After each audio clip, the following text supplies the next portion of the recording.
Okay. Are we live? Are we? Are we live? Is M.O.T going to show up? Is the infamous M.O.T going to show up? All signs point to no.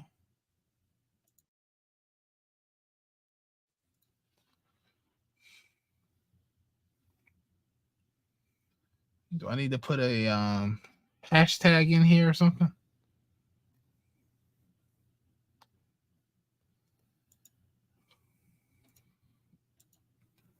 What's up, Daniel Barry? I'm just trying to see if M.O.T is going to show up. Since he was going to be on AB Media's platform. Maybe I should have did an ad. You know what? Let me do an ad real quick.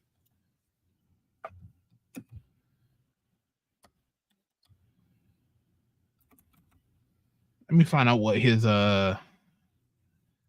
things is, M.O.T from YouTube, and add him real quick.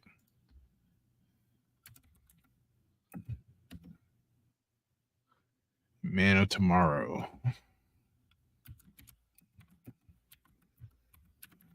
Since he's up right now, there he goes. Manosphere president. No, bruh. The Manosphere president, and you don't like this space? Man, get the fuck out of here.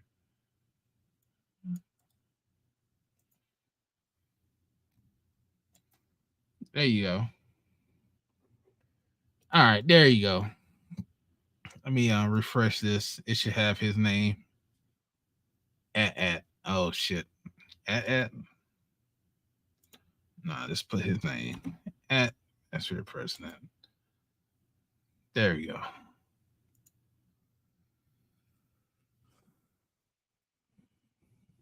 Where you at, M.O.T? Don't run, bitch. You up late. You up late night. Come on. Come on to daddy. You want to talk shit on AB Media's platform just because you're going to be up late at night.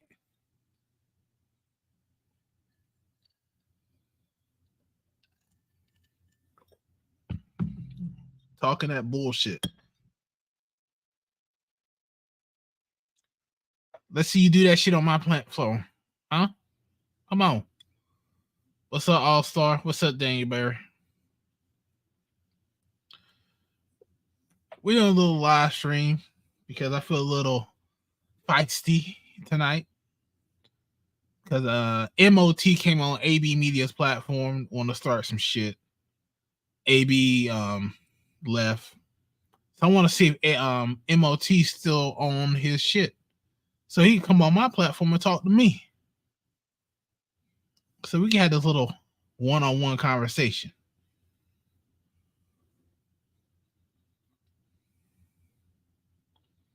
But I guarantee you he ain't gonna show up on mine.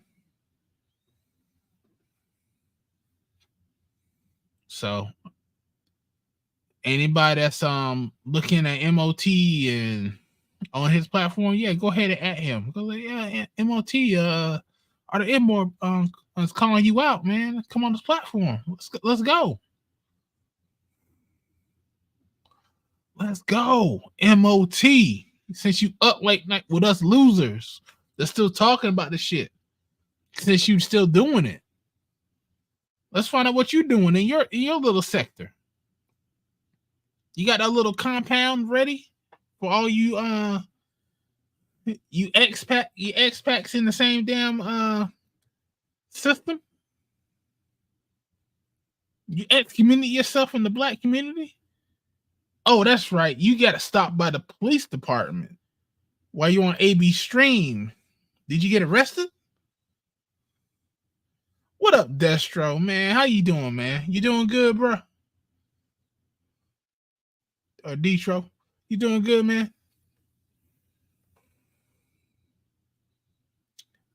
Seems this coward's gonna show up. This Mr. I got stopped by the police on the highway because I was driving my truck. huffing and puffing. Oh, I got stopped by the police officer. Oh, cause I'm an actual Pookie. I'm a Ray Ray ass nigga. Nah, you good, bro. I'm gonna start doing more lives. Hey, Destro, I'm doing movie. Do you have Discord? Because I'm doing movie nights on my days off, and whenever I just pick a random movie to watch, and you guys will come on if you want to. But I'm still gonna watch the movie regardless because I'm a movie buff. I watch movies constantly throughout my life. I got like over damn near shit, probably like 300 damn movies in my DVD collection, and even more on my Blu-ray. So, all right, you got Discord. All right, cool. I'm gonna drop my link. Join my Discord, and yeah. Whenever I have a movie night, I do a copy. And we're gonna do here. Whenever I have a movie night, I do an event, and then you guys can like come in and watch. I make sure I do like I'll tell you guys what I'm gonna watch and if you guys want to watch it or not. Yeah, I think the last movie I did was Batman The Dark Knight Returns Part 1. I will do a part 2. It just I know Monday I gotta go to a funeral. So I gotta do that. So I might do a movie night that day, but my next day off will be Saturday, but I'm doing mid shifts. So I might plan something like on one of my mid shifts. So I'll let you guys know. My schedule changes day to day, so it's weird.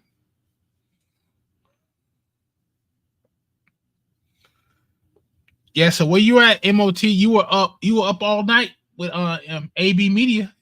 Are you still asleep? Come on, man.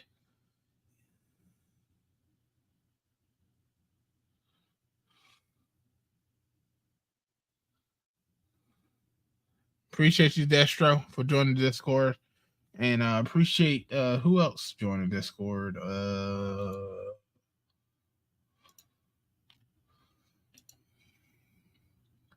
right, I see. Yeah, Destro and All Star God. Appreciate you guys for joining the Discord. Like I said, I do movie nights. You see the in the text chat, you got anime, comics, gaming, and off topic. So whatever you guys want to talk about, y'all can talk about through there. When everybody that gets on, I'm gonna start being a little bit more active on there. I just haven't because of my damn job, but I'm gonna start putting more content as far as comics, anime, stuff that's coming out, what I'm watching, what's good, and that and jazz. So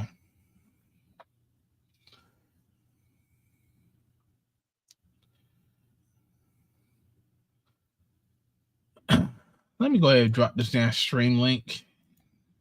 I'm only gonna be out here for like an hour at best. If he ain't gonna show up, if he's not gonna show up, I'm just gonna be up for an hour. You guys can come on if you want to. We can shoot the shit. You guys can ask me anything you guys want.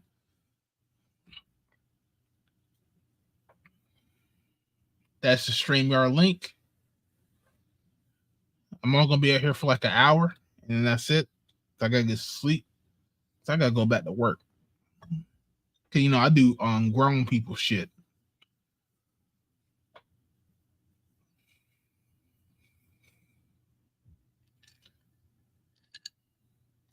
But besides the fact of M.O.T, have any of you guys watched what's it called? Ninja Kami? Then what's that damn anime called? I think it's on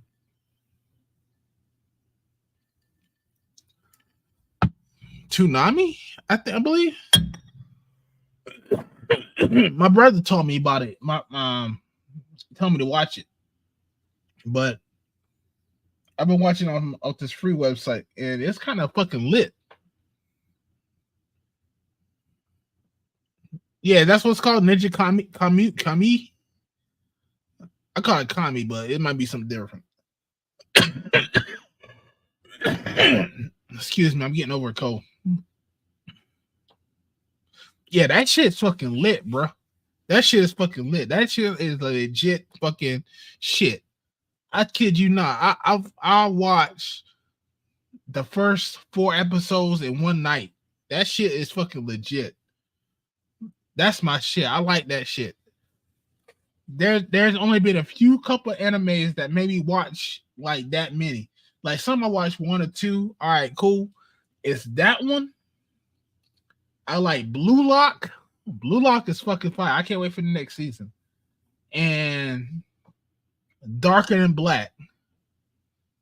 Darker Than Black, that one and Blue Lock, as far as the newer animes, that shit got me lit, bro. That shit was fucking lit. Kid you not. So if y'all guys ain't watching like Ninja Kami or Kamu or whatever what the fuck it's called, y'all need to watch that shit. My brother told me about it. I was like, word? Because my brother is a big Fist of the North Star fan. He is a huge Fist of the North Star fan. Anything bloody, guts spilling out and shit, he watches that shit. He watches that shit. So when he told me about it, I was like, a word? Yo, the first scene, I kid you not, that first scene when he comes in and that dude comes in and starts fighting on them damn ninjas, he catches the fucking blades with his fucking mouth and throws it back at the motherfuckers. I was like, yo, he that dude. He's him. That shit was fucking fire, bro. That shit was fucking fire. I love that shit. Yeah, I mean, yeah, it is an old joint, Destro, Darker Than Black, but it's good. I'm telling you, it's a good fucking anime. And I'm so mad at myself for not getting on that shit when it came out because it's hard to find now. Like, for you to buy it now, you spend about $300 to $400, bro. I ain't gonna lie to you. You spend about $300 to $400. That shit is more fucking rare than the one anime that I want to watch is called Flag. And I have to spend at least $100 to $150 on Flag to get the entire series, but that's a shorter series. But Darker Than Black is that shit. Darker Than Black is a good fucking anime. It's a good fucking anime. Get on your free websites and watch it, but Darker Than Black is that shit. I ain't gonna lie to you. You will not be disappointed. I'm telling you that, Detro. I'm telling you, you will not be disappointed on that shit. I'm so mad that I did not get it when it first came out, and for some reason it's hard to fucking get. That's why this is one of the reasons why I am so an advocate about physical media, is because a lot of the shit that you watched back in the day will never be put into place again. Like, there's a movie that I used to watch as a child. It was a movie that came out the same year, but it was called Kroll. They will never make a Blu-ray of that movie. I just recently got an anniversary edition of that movie. They just came out with it once. I have never seen that movie came out on Blu-ray. There's a lot of movies that will never come out now that came out on DVD. I have, like the Running Scared. I did a watch party on Running Scared, right? Good fucking movie. Not a very good fucking movie. It's not like a fucking blockbuster, but it was a good fucking movie for the story that it told. That I've never seen that movie on Blu-ray. Never seen that movie on Blu-ray. I don't think they ever put that movie back out again. But it was a good fucking movie for what it was. Ray Hammond said one of my favorite animes back in the day was season 5 Kingdom. Oh my god. All right, I need to check Kingdom out. Dark and Black was on Netflix back in. Yeah, it was on Netflix. That's when I first found out about it. And they had the entire series, but they took that shit off. And now all the DVDs and Blu-ray, or well, if they have Blu-rays of it, are expensive as shit. So you have to go on the third-party sites to get that shit. I'm telling you, watch that shit, Detro. I'm telling you, watch that shit. That shit is fucking lit. It's a good fucking show. It is a very good fucking show. That shit, just thinking about it makes me want to watch it again. And another show I need to watch is Fire Force. Fire Force was good for what I saw, but I just never finished it. I do need to go back and watch Fire Force. There's so much shit I need to catch up on, man. It's fucking ridiculous, bro.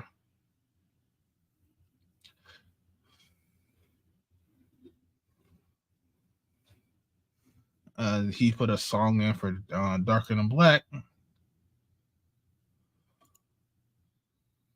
I don't know if I could play it because they might flag this damn. But yeah, I know exactly what you're talking about. Yeah, they might flag me for if I play this because I'm really looking for M.O.T. really, to be honest with you. But he ain't gonna show. He ain't gonna show at all because that's what. Yeah, I'll check it, man.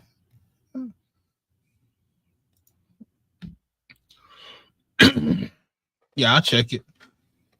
There is for my movie nights for you guys that are interested in Discord. There is one movie that I really want to share with you guys, and that is the story of Ricky. I'm going to tell you, like Ray, Detro, I want to show this to BGS. I want to show this to Artisan MC. I want to even show this to Dr. T.S.I. Johnson and Green Gorilla. Everybody who I showed this movie to, everybody, I'm talking about everybody, has loved this movie. The story of Ricky. Ricky-O. I want it to be a special moment when I show this to you guys, man, because this is a movie that I hold dear to my heart. I love this movie. It is funny as shit. You cannot take this movie seriously. You can't. And it's amazing. It is an amazing fucking movie. I am telling you. I want to share this with everybody who I come across. Ricky-O, the story of Ricky. If you can go on YouTube and watch the trailer, you would look at this shit like, yo, what the fuck is this shit? It is pretty much like Fist of the North Star. I think the same guy that did Fist of the North Star did this, if I'm not mistaken.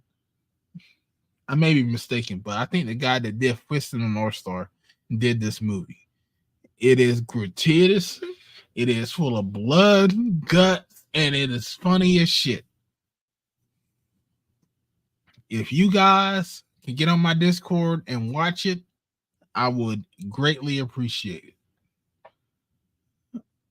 Or if I have to actually pay for StreamYard and to do it, so that way you guys can watch it, I would do it for like 1 month or something if I can, or if I can get BGS to let me host it, I would host it just so you guys can watch it. I think everybody needs to watch that movie. That is the shit, bro. Like all day, every day. That is the shit. So nobody want to come up on live? Not even M.O.T. The Black Manosphere president? Damn.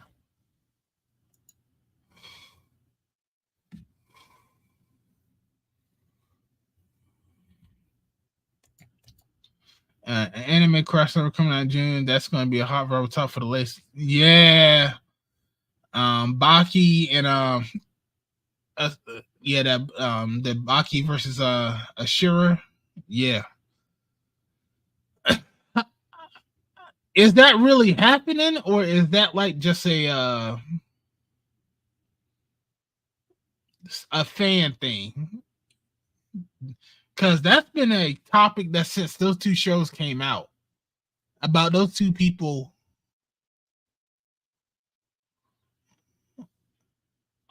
Those two shows came out on Netflix. Hey, if you ain't an anime person, you ain't seen it, Ray, by now those pictures, then you're not really watching anime, bro. Okay, so it is true. All right, yeah, that's gonna be hot. That's gonna be fire, bro. That is gonna be fire. If seeing those two franchises go off on each other, yeah, that's gonna be fire. I still give it a Baki though. I still give it a Baki, but yeah, those two franchises gonna be fucking amazing. My brother loves Ashura. I've been watching Baki since it's been coming out on Netflix, the new series. So I love the Pickle Saga, and I love the fight between Yujiro and Baki that they illustrated. So I'm interested in seeing the sumo guy take out Retsu and all that. That's what I want to see. I want to see that sumo guy, because right now they going with Baki's brother Jack in the manga. So his art is coming up, Jack Hamas.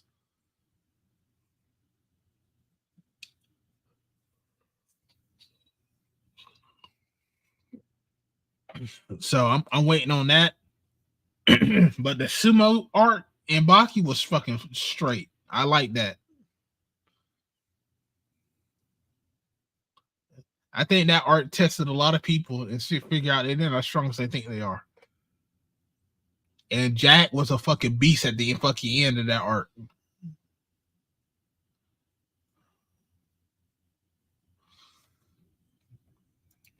Detro said he would actually watch real sumo. Them motherfuckers don't play, bruh.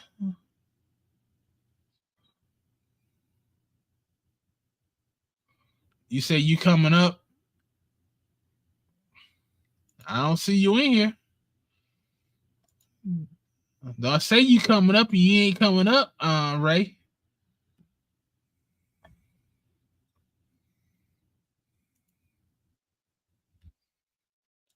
Let me do it one time for the one time. Is this BGS? Yes, it is.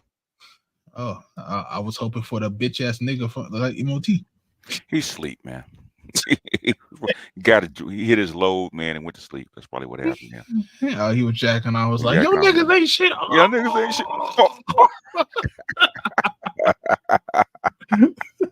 I wanted to ask him, man. You know, are you this unlikable in real life, or is this just something that you do online? So this dude, I took a peek over there, right? So this dude got an AI picture up, basically supposed to be some kind of big ape reference to Green Gorilla. Okay. So I'm like, man, so he really put in time, so he must not like y'all niggas, man. So in other words, you know, I tell niggas that don't like me, okay? It's about 1,000 person line long, and the line begins at the back. Take a number, okay? Damn right. This the DMV, bitch. Oh shit! Oh boy, I thought you would be asleep, old school. Yeah, man, I was asleep when you guys were on, man. That's why I wasn't up there. I was asleep. Yeah, he took he was asleep and he woke up. Was like, I spilled a disturbance in the force. Yeah, it did. Really, I did. So what the fuck is going on over here? Now he shows up when I'm not there. Okay. Yeah, talking shit. I'm just like, oh really? Oh, okay. That's what I was trying to get on while he's up there, but it was full. So you should have told me. I would have not. No, it's okay. You guys had him. You guys got him. You know, I said if the troops got him, I don't need to come in. Yeah, I told AB, he's like, hey, it's your show. Hey, me, I would have dropped his ass a long time ago. So, I don't know what he gets up there for, because really all it does, you're not attracting people. You're just showing people how unlikable you are. Yeah, just pushing people away. And like I told AB, it's like he's just looking for content. Pretty much tomorrow he's gonna make videos like these niggas over here. Who's gonna watch though? Exactly. I mean, is that all he likes to talk about, man? Like, yes. I catch it. I call it like sometimes, like like way back when and shit. But then after that, man, that shit got redundant, more redundant than GTA. Yeah, that's all he He does. is redundant. Oh I got to shit! ask my grandson, how redundant that He shit plays is. GTA. Yeah, His father does, so his father got him introduced because his mother Uh, said no because he was too young. But his father said, "Hey, come on, little nigga." okay. oh yeah, he's gonna be hooked when playing a new one. He's waiting for it to come out. The Bonnie and Clyde. Okay. Yeah, man. So I'm like, dude, because yeah, like there would be times where he'll be going on, talking about you guys. You know what I mean? When he's like the only one live with my live column, and Hmm after like 15, 20 minutes, I gotta be honest, MOT. I go to my brothers in the comic sphere, in the geek sphere, man. I gotta switch directly to But it's BGS's fault. What'd I do? that. You called him a spinster. A male spinster.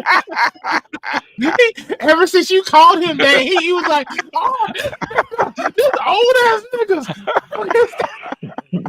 Man, this nigga went to sleep thinking about that shit. He been dreaming about BGS shit. Yeah, I hope it's not erotic. Okay, hope he ain't on some Puff Daddy shit. Yeah, oh boy, that's what I'm about to say, boy. Hey. The women like Mella, they're bad enough, man. I don't need the dudes coming in with this shit. Okay? I know. I really don't. I am too old. I'm a monk. I'm too old for that shit, man. I don't. The women are bad enough. I don't need that shit from the men. Okay, Oh y'all need to shit! keep that shit over. Find another idol. Okay, so don't. I told you what his name meant. It meant menstruation over testosterone. And there's guys, on certain panels that go, they just look. I could tell they looked at me strange, when I said, "Hey, man, I'm 3 years in this shit, man. I'm cool. I'm not fucking with no American coochie." They just kind of like laugh, kind of like mock me, like, "Dude, you." I'm like, "Man, what the hell? Ain't you seeing what the hell ain't you beholding the same Yeah, shit we're seeing? Like, come on, man." evidently not, man. Evidently they aren't. They think like, oh, just need to deal. Like, I'm tired of black men feel like you just need to deal with the bullshit that these women put on you. Like, no. Why? It's like, okay, it's the same thing with back in the '80s about Buy American, right? Okay, same shit. Mm-hmm.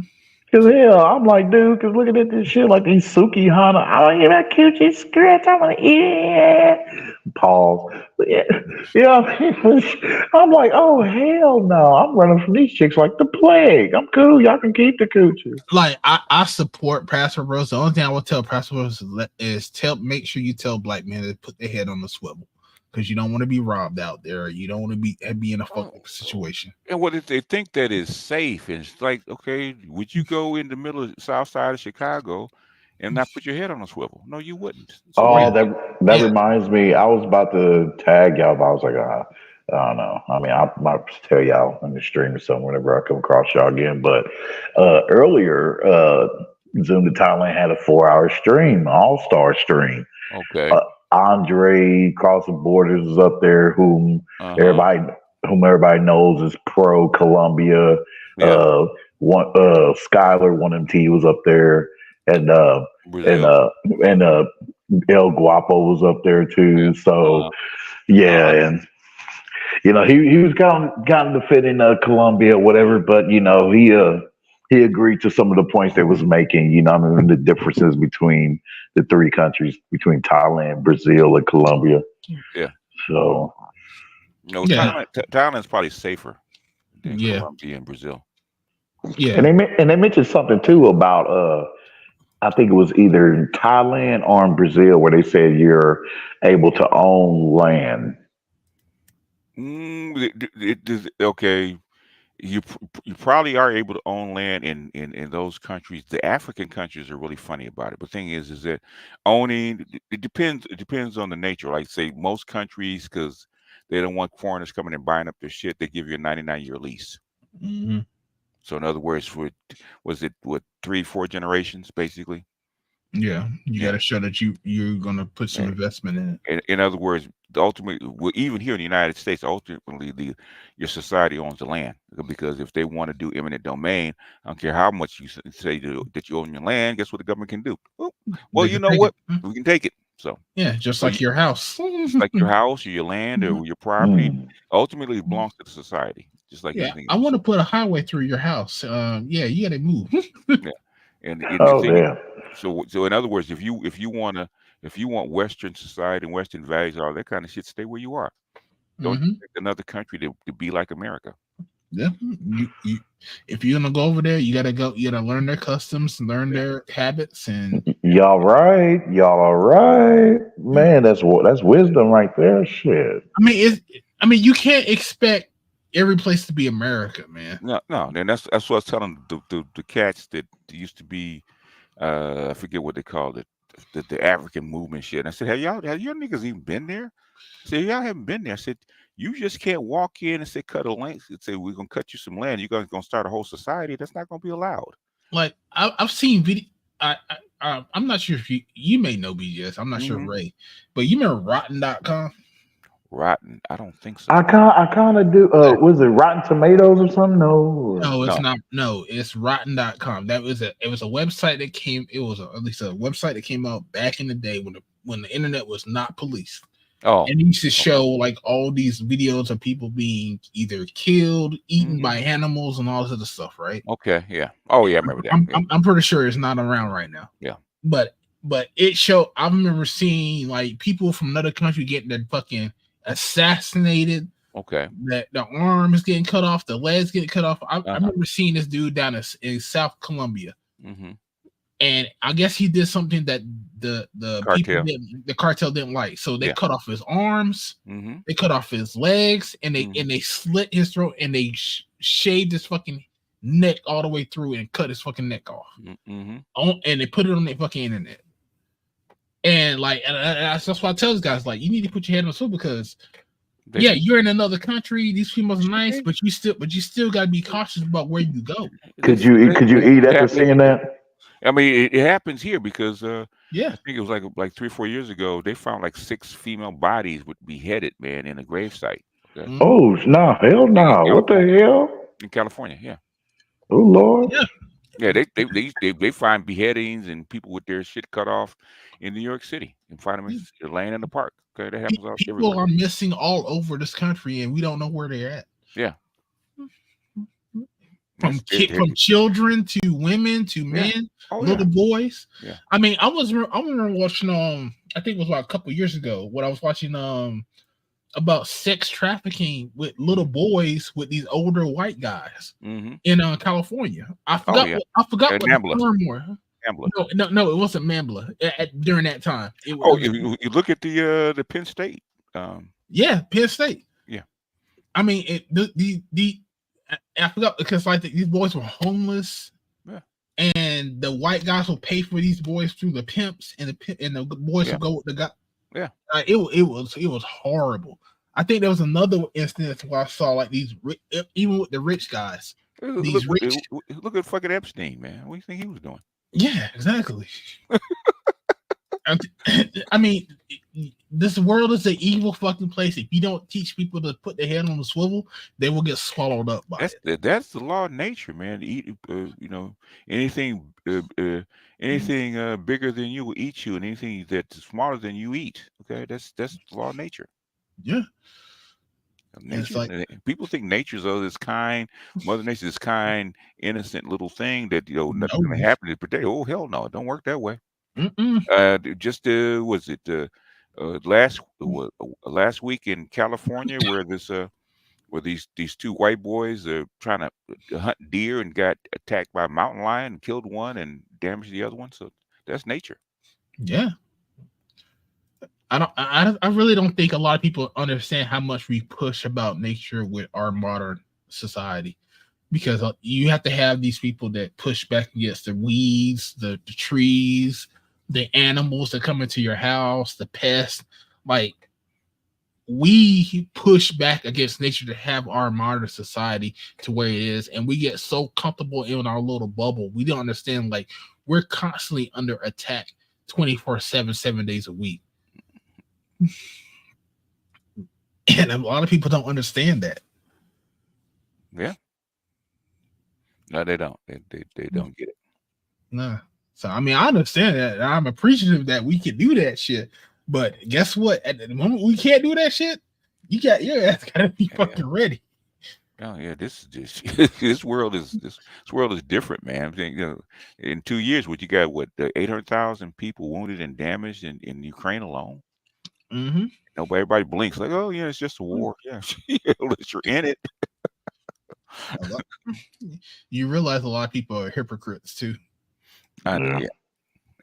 Yeah. All these liberals are like, oh, we shouldn't like slavery. Yeah, what about your fruits and all your food that you like? Yeah, you like paying those people like 33 cents and also keep your tail your cheap, right? Or the little boys that have to work in the tent, basically in the red dust, man, digging up red dust for tantalum to actually go into your cell phones, okay, in the Congo, okay, Yeah, and they won't live to. Most of them don't live to be 20.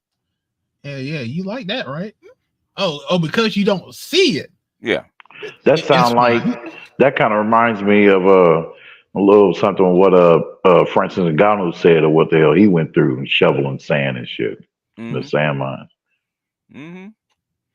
It's like the old fashioned cotton fields, okay, that the West was actually built on. That's like when I talk about it, man. I'm not nice when I talk about this shit, man. I'm not nice when I talk about this shit. And I tell people after you get to a certain point, man, you don't know what the fuck you talking about. Sit down. I understand that one. Shit. You don't know what the fuck you talking about. That's why I don't even bother with the Black Brain Trust anymore, because okay, if eventually what you say is going to have to come to fruition at some point. Okay, whatever prediction you put out, whatever momentum that you're pushing for, it's got to show up. Okay, your shit don't show up because they're too idealistic. I don't know what it is with them. Okay, I mean, you have to accept facts for facts, man. You just can't say like, oh well, if you do this, then this will happen. It's like, nah. It's just I was doing something. I was on talking about what's her name, Femi from the chat, because I don't get. I used to videos on now. Yeah, well, yeah, because I don't get. Most of my detractors don't put my name in their titles anymore because of that channel, so they kind of fell back.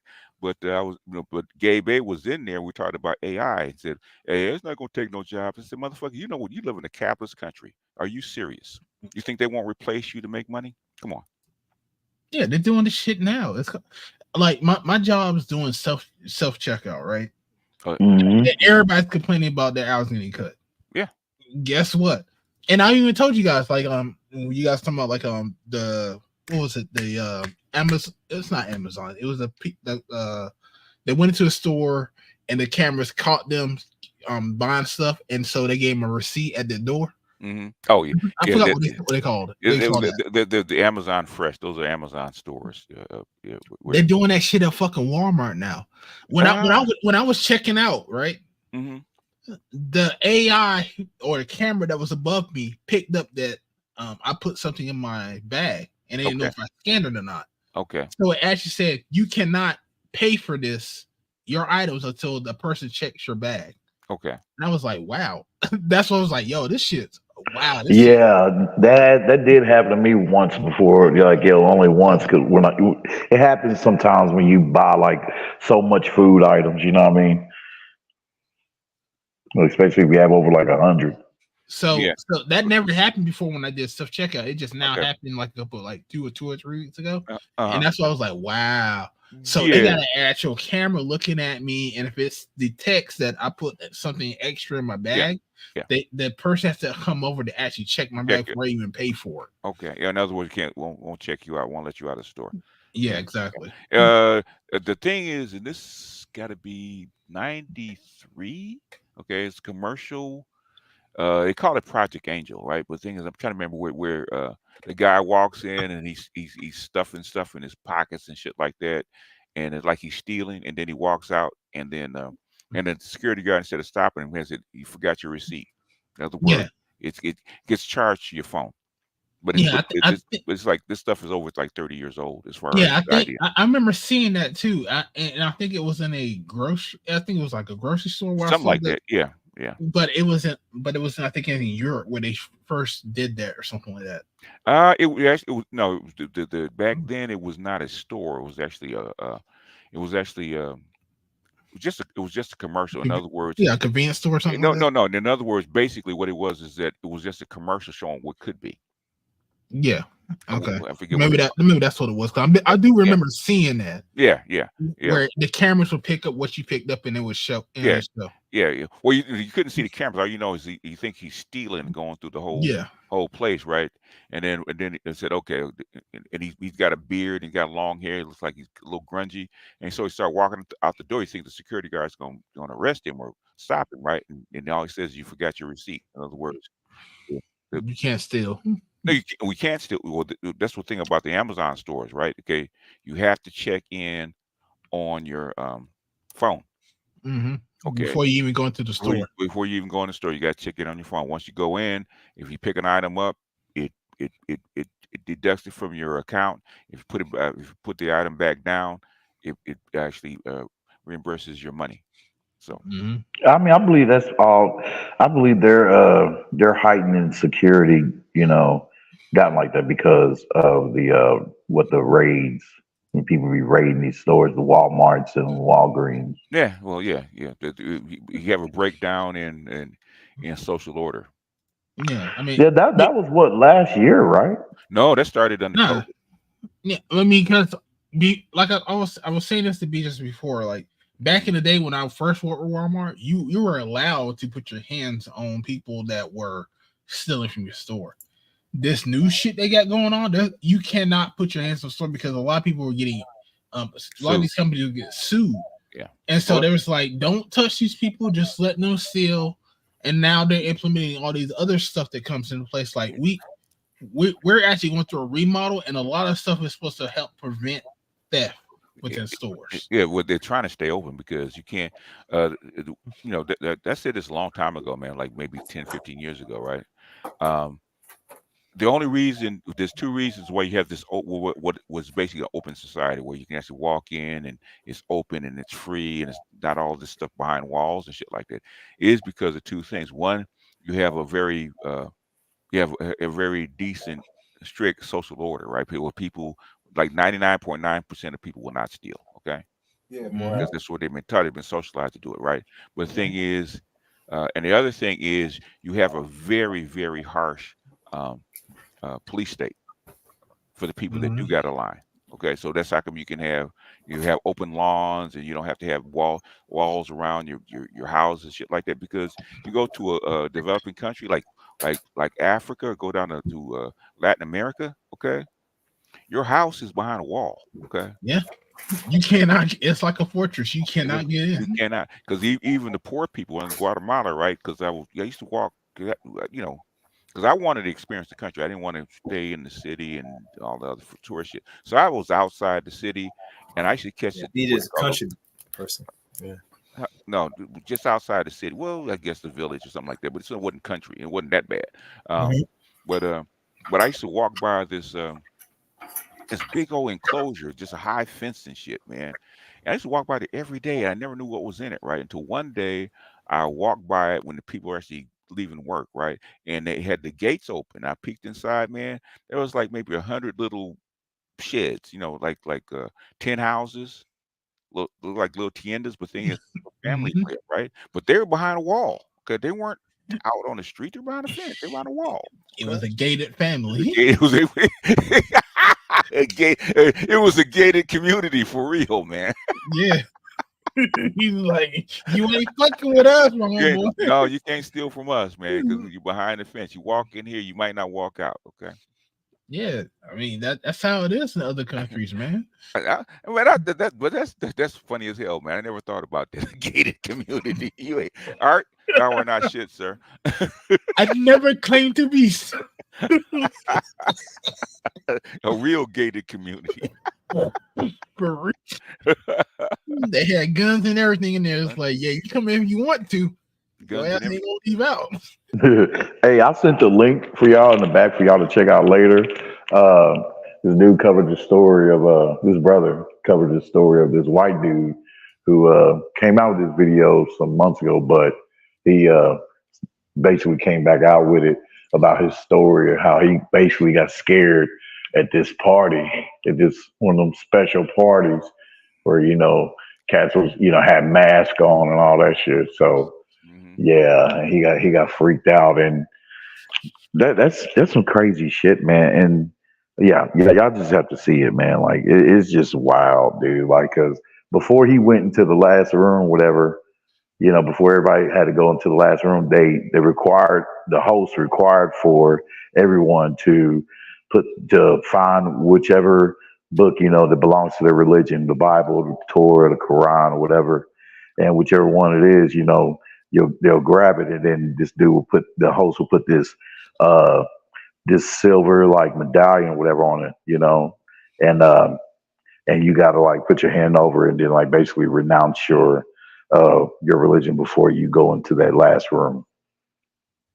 Some cult shit to me. Yeah, man. I was like, yeah. So and then after that, because he chose not to, they started chanting out saying uh like uh profane some shit. It was like, oh, the price has not been paid. Remove the profane. And and after that, right, and then he snuck around, the house or whatever, look at the window that was connected to the last room, and he took a peek and seen some shit in there that he wish he didn't see, and he hurried up and dipped off, and then his friend that was with him, who went into the last room, he seen him do some crazy shit, and so and therefore when he confronted him about it, like when he finally caught up with him after the party and shit, and he told him about what he seen, and his friend snapped on him out of nowhere, and then ended up calling the people, the host of the party and all that, and letting them know about it. And then after that, that's when dude rigged it up for people to start like basically hunting this kid, what I mean, that didn't take the oath, you know, um, that so-called rite of passage. And so, man, and they started like fucking with his shit, changing shit. They changed his gear on his car, to where it looks all brand new and shit. Changed his knobs on his lock, whatever. Basically, fucking with him to let him know that hey, that they, that they're messing with him, that they're onto him. So he chose. So he chose to leave Los Angeles entirely. Mm.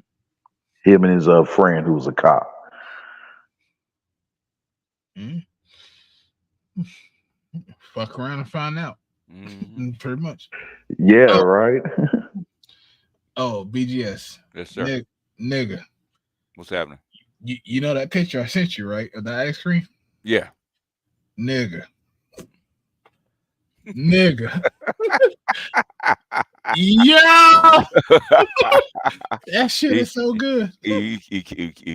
I haven't seen a flavor of that brand of ice cream that It's I, new. I've never seen that before yeah. in the store that I went to. Okay. When I Yeah. saw that, I was Yeah. like, yo, because What? Can you pull up a picture? It's blue. it's called Bluebell. it's a Bluebell ice cream. It just came out.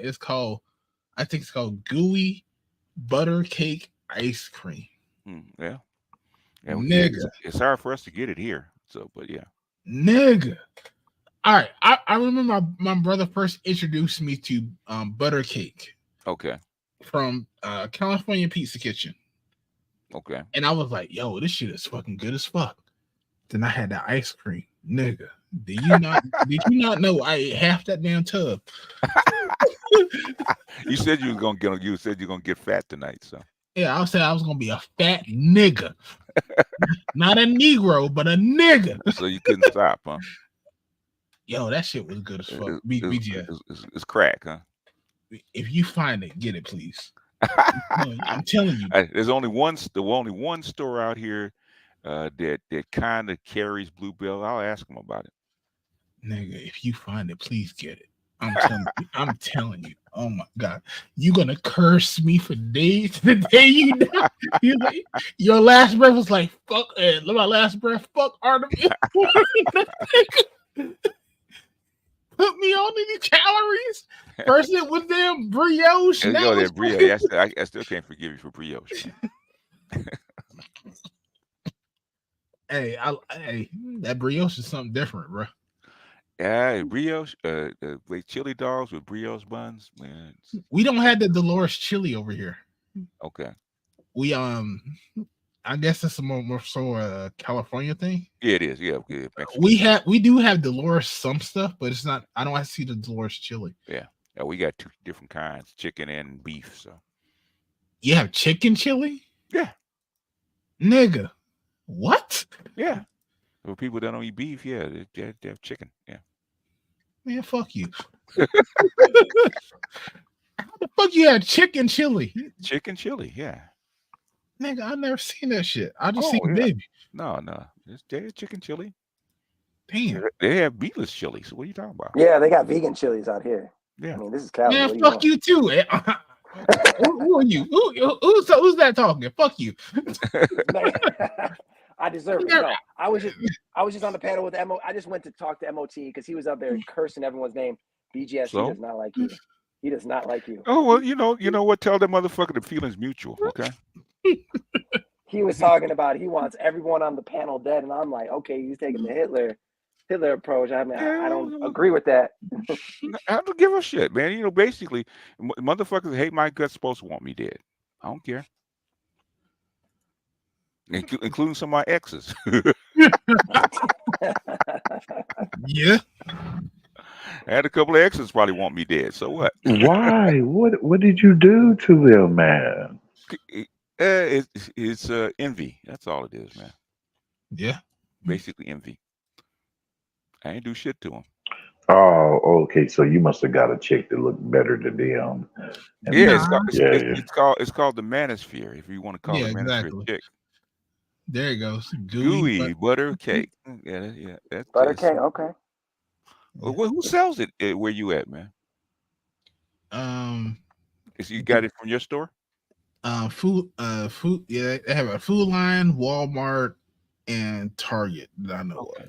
I think I've probably seen that in Walmart. I've never seen Bluebell ice cream in Walmart. Or what? This is California's different distributor. So. No, you know where I go to? They have a lot of different. You should be able to find it at Walmart because Walmart section is huge. That's why I first saw it. Yeah, really? but does Bluebell distribute out in California? That was always been a problem for years. Okay, because my folks from Texas, they've been eating Bluebell for 50 years. Yeah, because it is around that area. Mm-hmm. It is. That's in Brennan, Texas. Yeah. That's where that's their. You don't get Bluebell in your area? In my area, no. Damn, really? Damn. They've been talking about Bluebell because you have a lot of immigrants from Texas and California. They can't get the shit. Okay. Oh damn! It'd be in stores if they could get it. Nigga, if I was able to send this to you, I would. you know me, I would send your ass. Oh man, but that shit is good as fuck. That shit is some good. If any of you niggas find this flavor, go ahead. I understand it's fucking $10. Don't worry about it. It's worth it, never nigga. It's worth it. Just like they had an oatmeal cream pie one, nigga. Mm-hmm. It tastes just like Little Debbie in ice cream form. I was like, how they do this? No, they're good at it. They mimicking flavors. We got a McConnell's. I don't know if you've had McConnell's BGS. That's pretty good from Santa Barbara. They'd be in the stores too. I haven't seen it. Basically, Haagen-Dazs got California on lock pretty much. But the best ice cream that they don't sell is probably comes out of Costco. Just the Costco ice cream. Really? Mm-hmm. Costco vanilla, yeah. Okay. I'll try that next time I go. Yeah, so it's cheaper, and then and basically Haagen-Dazs doesn't taste like it used to be. So I guess they're having. They have to kind of downgrade with their ingredients or something. It doesn't taste like it used to. I think they're using less butter. Oh, really? Yeah. Now the one that I do like is the Haagen-Dazs is the caramel cone. That was good. What Bluebell or what? Oh, Haagen-Dazs, yeah. Haagen-Dazs, yeah. Oh shit, they got a cinnamon twist. I'm looking on their website right now. Hold on, I just got to share this. I'm a country fat boy at heart. Come on. Cinnamon twist bluebell ice cream, nigga. What? Oh yeah, they're famous for these. Yeah, they're famous for these oddball flavors. Brown sugar ice cream with cinnamon bun dough pieces. Nigga. That sound like it's fucking good. Yo. And they got sherbet. I never seen the sherbet in my area. I know a lot of old people like sherbet. Yeah, they wanna get sherbet. The butter crunch is real good. I never seen this. The ice cream cereal. Mm-hmm. I know the tin roof. There's a lot of customers that like tin roof, but we don't never have it in the area. But yeah, the banana pudding. I'm telling you, but banana pudding. I've actually tasted. That's good. It tastes. Tell me if I'm lying. It tastes just like banana pudding. Banana pudding. Yeah, it does. It tastes just like. I was like, yo, how they do this shit? I don't have no fucking idea. The pistachios are actually pretty good. I don't like pistachios, but well, yeah. But the thing is, they don't cheap out on the ingredients. That's like you have to pay for it. But yeah. Mm-hmm. I don't know if y'all fuck with mango, but at like really good restaurants, they'll have like mango sorbet, and that shit be fire. Yeah, sorbets are good if you get the right one. They just have good sorbets, man, out here, but they're kind of falling off. Mm-hmm. But the best sorbets I've tasted are actually in New York City. They got their frozen ice and their sorbets. I said I haven't tasted anything equal to it. Oh really? Mm-hmm. Shit on the street, man. You know, they get the sorbets of frozen ice, and that shit be fire, man. New York is like a food capital, man. They got a lot of good food over in New York. Yep. It depends. Like Latin food is probably bigger right in California. Mm-hmm. Latin and China, Latin and Asian food. Mm-hmm. Every Asian food you can think of is in California. Especially Thai food. They have a really good Thai restaurant right by me. It's like you Thai, see the old grandma and back. Thai, Filipino. The damn tortillas, them black tortillas. Hawaiian, Chinese, Korean, Thai. What is it? Vietnamese, Cambodian, anything you can think of. Yeah. Japanese, good at sushi. Oh, yeah, Japanese. They've been out here for a while, so we can remember Japanese have been here since what, the 1800s. So. I remember watching a documentary on that with what was it? Damn, what was it? It was on Netflix. I think it was the history of General Tso, and they were talking about how the Japanese immigrants were harassed and discriminated against, because I think there was a law that says that if you killed a Jap, that you were exonerated for actual murder. And stuff like that. So it just went through the whole history of them making Chinese food and how big it was in the California area. Yeah. I mean, it's funny, man, because when I was in high school, basically, when locking and breakdancing first started, man, believe it or not, it was bigger in the with the Japanese than it was with the Latinos. You know, I don't find that surprising between how many if you think about how many Japanese and black movies actually mixed together. Yeah, it doesn't surprise me. I think that's still the case, right? Because I think when I was growing up, most of the Filipinos were the ones that breakdancing, and I think I don't know if you've heard of the dance group Jabberwockies. I mean, they're like probably like the biggest dance group. Like I think most of those dudes are Asian, right? Yeah. We used to call them Buddha lockers back in the day with Soul Train. You call them Buddha lockers. You see some Japanese chicks on Soul Train. There's a couple, they're normally not out front. There's one that's famous, but yeah, they've been there, man, for a long time. And where Soul Train is and where Leimert Park is, basically, remember most of your Japanese folks went to Dorsey High. Where's that? Oh, are you from Cali? I've been in Cali for like 15 years, but I'm originally from Illinois. Okay. Were you in Southern Cali? Yeah. LA? Yep. Okay. Dorsey High is right off of La Brea, and I think it's like in the 40s or something like that. That's where Dorsey High is. Okay. Okay. And that's where a lot of your Asians are there. In fact, a little Tokyo from downtown's been around, God, for 60, 70 years. Mm-hmm. I know you've been downtown a little Tokyo, right? I wouldn't even be able to point it out. I've been downtown, but I don't know if Have you been down like downtown, like Los Angeles, and like from like I think it's little Tokyo's from like Alameda, all the way not Alameda, but from like what is it, North Third, all the way up to like 6th Street. Okay, and it's on like right along other side of Los Angeles Street. Okay, no, probably That's not. I need to go take a look at it. Yeah, but it's Little Tokyo. You can't miss it. Okay. I mean, City Hall's right down the street from Little Tokyo. So yeah, I got to wander downtown a little more. Okay. I used to work down there, so yeah. So that you had to walk through Little Tokyo all the time. Little Tokyo and places like that. Oh, just like I said, guess who's making a live stream and just ended it? Who's that? M.O.T. M.O.T. Undocumented Manosphere shark callers. I was just up there, man. I was just up there talking to him for like 30, 40 minutes, man. So how many viewers did he get? 40 views. He got 40 views. And how many lives do you have? You only got 26.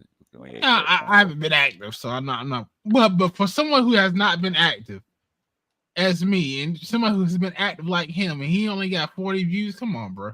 Hell, my behind the wall Patreon streams get more than that. Jesus Christ. He's hard to talk to, man. He's hard to talk to. There you go, M.O.T. There you go. You got 19 likes.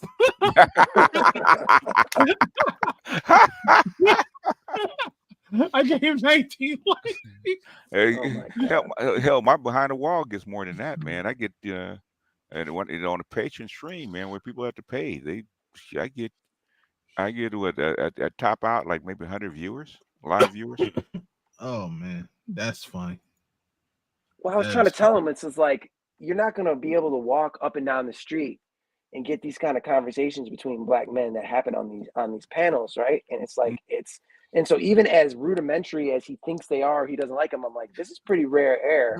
And at most, sometimes there's like 500 people on these panels. It's like, this is pretty important, us being able to even have these conversations. So in other words, what do you think? What is he?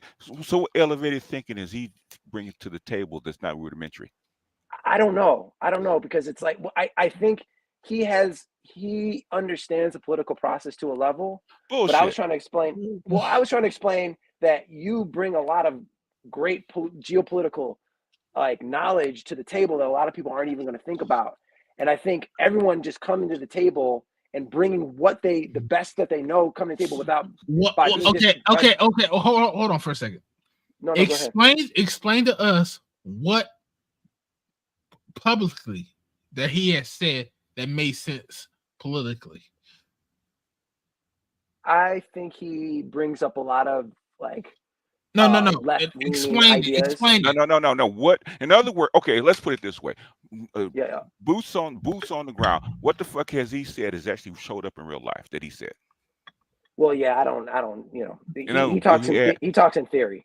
It doesn't matter the theory. The theory he talks about doesn't mean anything. In other words, motherfucker, what do you read?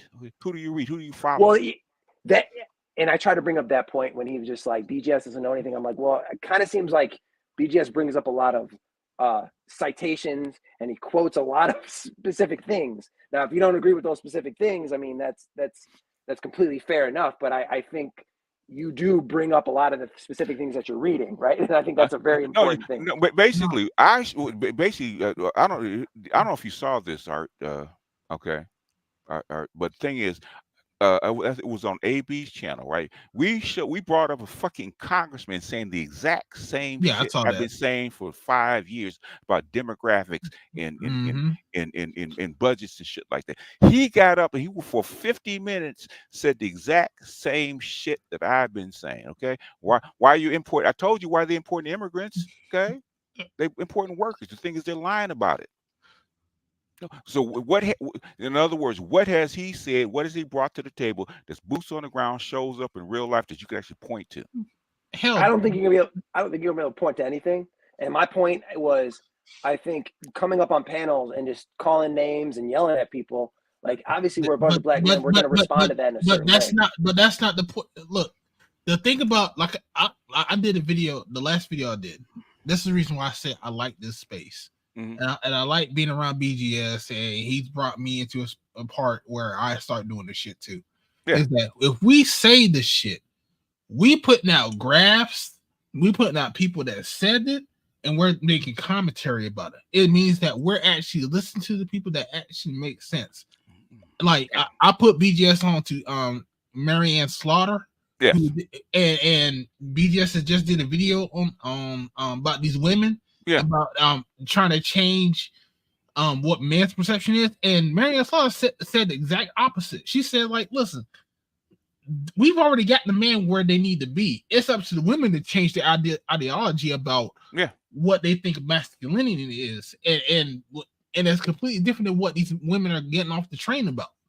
Yeah, and we put facts on the fucking table. M.O.T. hasn't done any of that. There's 5 books published. She's just one of them. I didn't know about her, but things I read back in 2012 about 2 other women said the exact same shit. Yeah, back to 2012. It's not new. What I'm saying is, I don't know how long you've been around, bro. Okay, but Art's been with me since my Black Gnostic Speaks page, right? Okay, he's been with me over 10 years. Okay. Most, I wouldn't say all, but say 90% of the shit that I actually told people have come to fruition already. Okay, 90%. I don't know what kind of track record you need. The thing is, as far as I'm concerned, I don't have nothing to prove. My track record proves me. Mm-hmm. How about no, I think that's facts. I mean, again, you're not gonna hear me disagreeing with that. You know what I'm saying? I've been following you since 2017. I think I've been in the chat getting a little too rowdy. You had to block me. Originally, because I didn't really understand. I found you because I was on a young tip, right? And the whole thing they were calling was like, is Young a Gnostic? And then I found a Black Gnostic Speaks. I'm like, what the fuck? That's amazing, because I was on my whole ADOS kick at the time, and I was in the chat. I'm like, I'm not hearing any Gnostic talk, right? I was getting crazy, but I didn't understand really the whole Black Manosphere and the angle that you were really on. I was on more of the esoteric psychology aspect, and then as I sort of go ahead. What percentage of people are gonna listen to Gnostic hardcore? No. Yeah. Again. This isn't me saying what you should or shouldn't do. This is just I'm just giving you sort of my mind frame, right? And I've been more acculturated in terms of what's going on, and I was spending a lot of time in the sort of ADOS sector, right, and listening to Yvette and Tone. Well. And I think a lot of, and then listening to Kevin Samuels and listening to this whole space, I've been able to get a better, sharpen my blade a little more. Got to remember, Yvette and Tone are just in a series of people, especially as far as reparations. Okay, been doing that since '85. Okay, I know who, man. I I could probably name you like 20 reparations movements that's in the so-called pro-Black sector. Okay, I'll probably name you 20. Okay, that different ideas and different plans, different organizations that are pushing for. In fact, I think it's Conyers. Okay, got to remember his reparations study group has been in Congress for the last 30 years, 40 years, maybe. Been sitting there, nobody's done anything with it. Well, and that's what I think is great about listening to you, because you're able to fill me in on a whole bunch of history that I probably wouldn't have never had access to, because you had to sort of be there, or you have to just know the specific things. And I think I was like a lot of people where I didn't have the language to sort of understand sort of what put me off. Like you want to be pro-Black, you want to be about your people, but there's like something off. And this whole idea of the gynocracy and all that kind of stuff. It's like, I didn't know how to put that into words. Like you could sort of see it, but you didn't necessarily you didn't know how to particularly articulate it, right? It's because you see how white people treat their women versus how we treat our women. And it's completely fucking different. I have been the outcast of Black society for all my fucking life. I hung around a lot of white people. Well, how they treat their women and how they think of their women is completely different. Yeah, it is. Than how we think and treat our women. I've heard this Black girl how she went to her dentist, right? And how he talked about her wife, his wife, right? And he said, I want her to be stupid because I got her where I want her. Okay. I have never heard in my life heard a Black man say, I my wife stupid because I want her how to want her. He was like, I just want her to cooperate with me. Yeah. Most Black men are taught you want a smarter woman. You know, you don't want a stupid woman. It's like, because she can educate my women, my children. It's like no. In my experience, Black men have a strong disposition to holding power. Just in my area. They've been socialized not to. In fact, you know, I don't know how many videos got from the 60s and 70s said the exact same thing, that Black men is not socialized to hold power. They actually socialized to actually give power to females. Oh my God! So I'm seeing that not just with Black men, but with white men too, dude. All these businesses I go to, man, like all these regular businesses that we go to, you know, it's a part of our day to day and shit. I always see they're run by women. You scary pussy foot back broken ass nigga. The thing is, and this is the problem that I'm having with guys, right? Okay, you don't understand how societies are run, how societies are trained. This has been taught to you. They're not scary. They've been taught this. Okay. Yes, I get that. BJs. I'm just stating it as me being annoyed by it. But the thing about it is, even if these businesses were ran by women, what they still want is the someone that's above or of higher. Yeah. They don't want guys, and this is what Marianne Slaughter was saying. If you're a woman and you want to be a CEO of your own company, someone is going to have to be able to take care of the children. You are going to. And this is what she said. She said, you as a woman have to see that man as a value. That's going to be a stay-at-home fucking dad. Yeah. And take care of those kids. Yeah. And she said the problem with these women now these days is that they get off the train on that because they still want to speak. What these females are saying is that I want to be the CEO and the master of this company. But I still want this. If I make $1 million, this guy needs to make $1 billion. Yeah, and he has to have the same earning power, so that way I can feel like I want to quit. Yeah, and ain't no coochie sparkling on the highest mountain.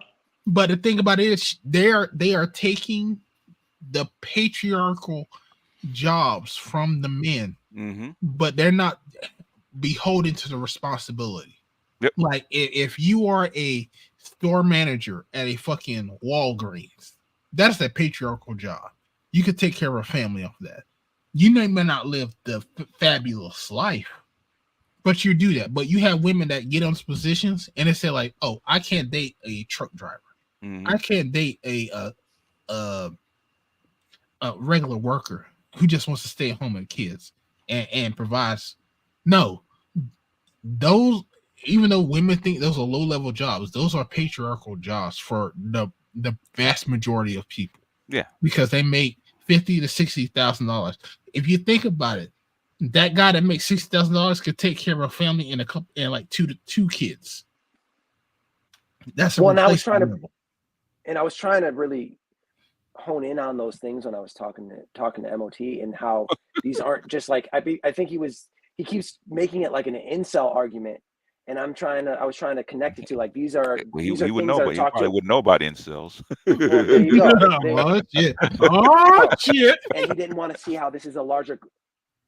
He didn't want wouldn't to see know. how it was a larger political issue. You know what I mean?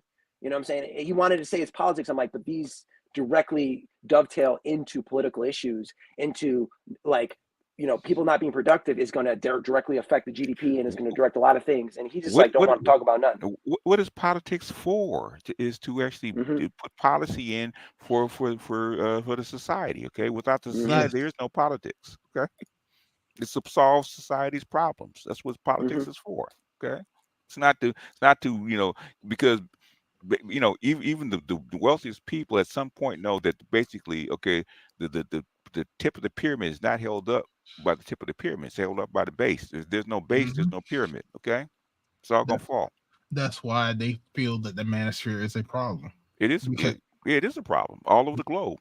When it's a local problem, in fact, I might react to a video I did way back. Got to be almost 10 years ago, man.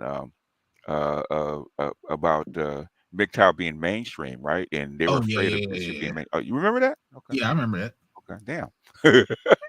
Nigga, I've been with you for a minute, nigga. Hey, I'm your day one, motherfucker. Come on. Why'd you forget me, fam? What I'm saying is back then it was Stardust. It was Stardust back then, and a lot of other MGTOWs didn't want to be mainstream because they're afraid we need to keep this tight because we're gonna get attacked and we'll get all kind of unwanted attention. I said the reason that you're a MGTOW is because there's a need for it. Okay, it's gonna grow. Yeah. Oh man, y'all like that one song that dude came out with? Hell yeah, he needs to come out with more of that shit. That Edward shared, and shout out to Edward because I wouldn't know about it. You're talking about the baby mama thing? Yeah, that Brandon dude. Yeah. I actually played him. I actually played him at the beginning of my AMA. I think we all should start doing that shit. Yeah, I might start doing that when I'm not talking on my geek shit.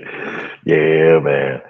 And he was like, that one song too. He came out another. He was like, ain't no good man, but these bitches stay pregnant. the greatest. I'll say this. I might do a video on this tomorrow before I even go to work. The greatest downfall to women is social media. Because they are saying everything that comes to their mind, how they really feel, and guys are listening. And guys are saying, like, if this is how you really feel, then I'm out. And that's how this apathy is growing, because guys really didn't know how females feel. They just only heard what they want them to hear. Now that social media is rampant, guys are actually understanding, like, these.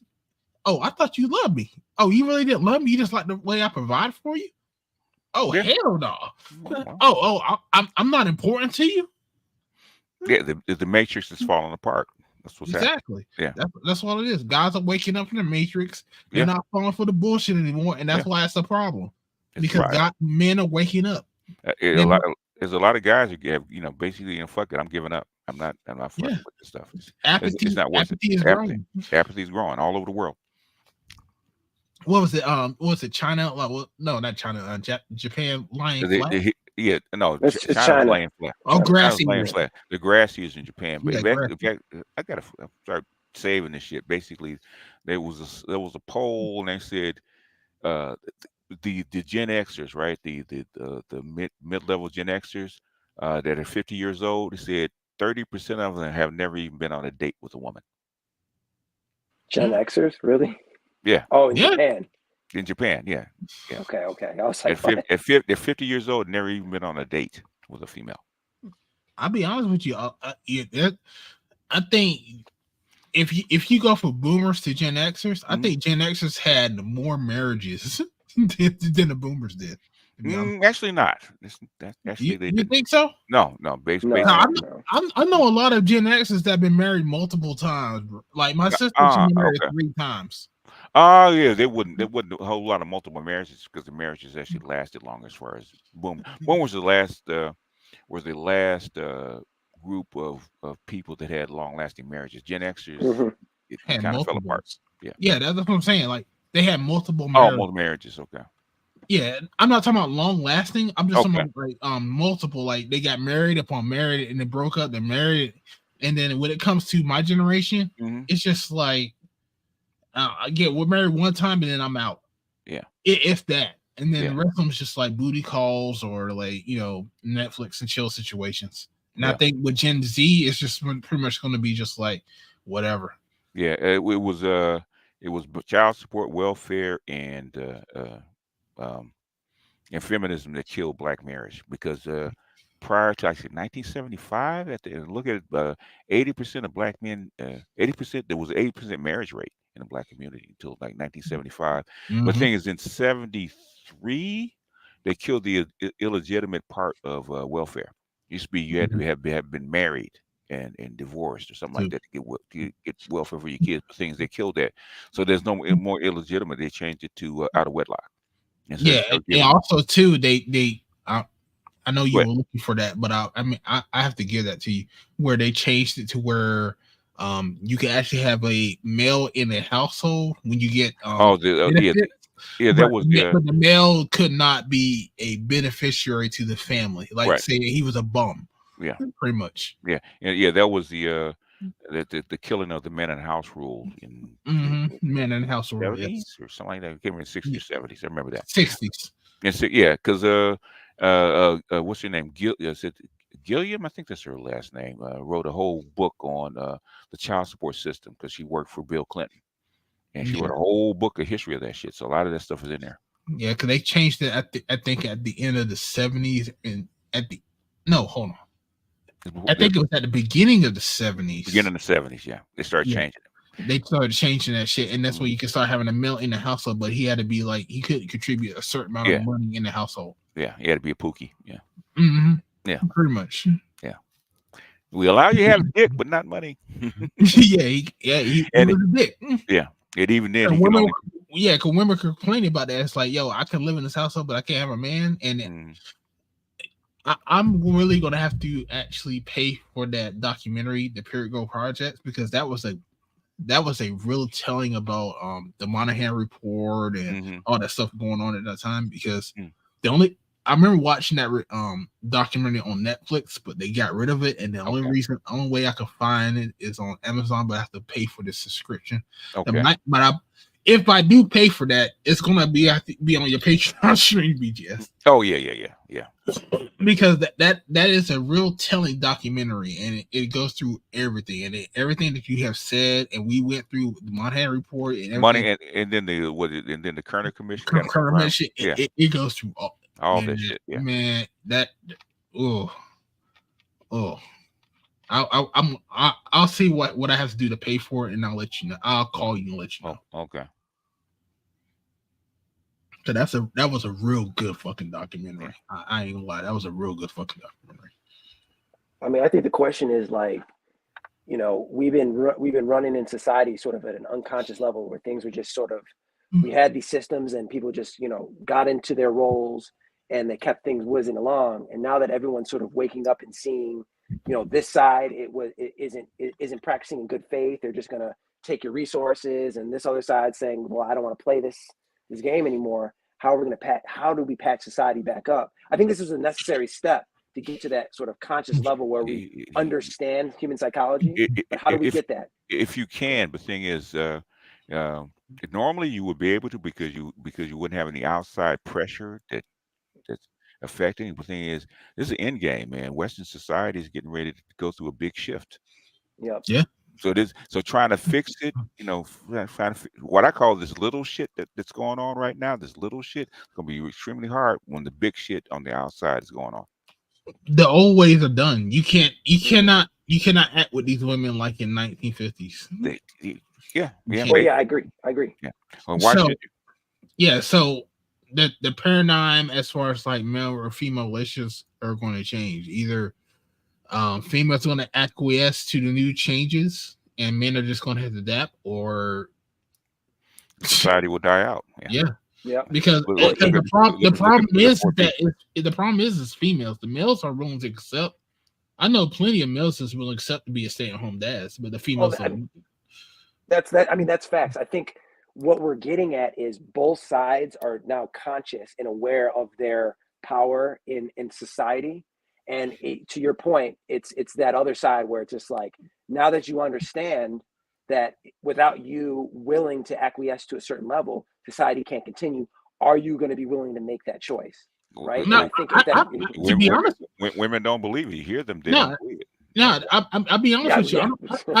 I think women don't care. They want what they want. I recently heard a video where a woman actually said that, you know, men should just accept that their woman went on a date and should be happy about they went on an amazing date.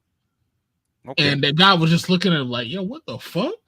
Okay, they should be. Well, if you know, if you can convince your guy to accept that, then you know I'm not gonna knock your hustle. Okay. Yeah, I mean, there's a lot of feminist literature that someone like, oh, I went on this date, my husband was at home, and I went on this date with this amazing guy, and we had sex. I went home and told my husband, he was very supportive. This is white women saying this to their white husbands, and I was like looking at this like, yo, what the fuck? And you know how long those marriages last? When they do the open up marriage, like 3 years. Yeah, like that guy was saying, "Oh, honey, that's so great," but in his mind, that guy's like, "Oh, this fucking bitch just fucking went out on me." Yeah, I mean, well, what happens is that one of the two will actually fall in love with somebody else and split up the marriage. That's what happens. And normally it's the guy. The woman goes out and she does her thing, and the guy's sitting at home. And he said one day he just he says, you know, fuck it, I'm gonna go find somebody for me. And then when he finds somebody for him, and he likes her, he wants her, wants to keep her, then the bitch chick gets mad. Wait a minute, you're not supposed to fall in love with her. Well, too bad. Oh, you know? I mean, you're describing like I on certain channels I've seen where they go through these TikTok stories where you see a couple that are together. You're talking about a couple in their 60s, and then the wife is like, you know what, I'm sick and tired of this and that. You know, I want to live, and then she initiates the divorce, and then you see another TikTok where she's got her boyfriend. Oh, he's cooking me breakfast, and then all of a sudden you see the next TikTok where she's like, oh, well, I was talking to my daughter, and the daughter was like, oh, you should come on the boat with us, and she didn't realize that the husband had moved on and had a new, and then you see another one where she's like crying and wants to move back, and it's just like, why would you do that so late? And it's so weird to do that so late in life, and again, not having the guidance, not understanding the human psychology and how short life is, and sort of how to sort of navigate it. You know what I'm saying? Oh damn! What was that damn what was that story that you did a video on BGS where it was like the man went to the woman and and the woman basically said like, you know, I don't want you to rule over me, but I still want to be your woman, and I want to have sex. Damn, what was that damn story?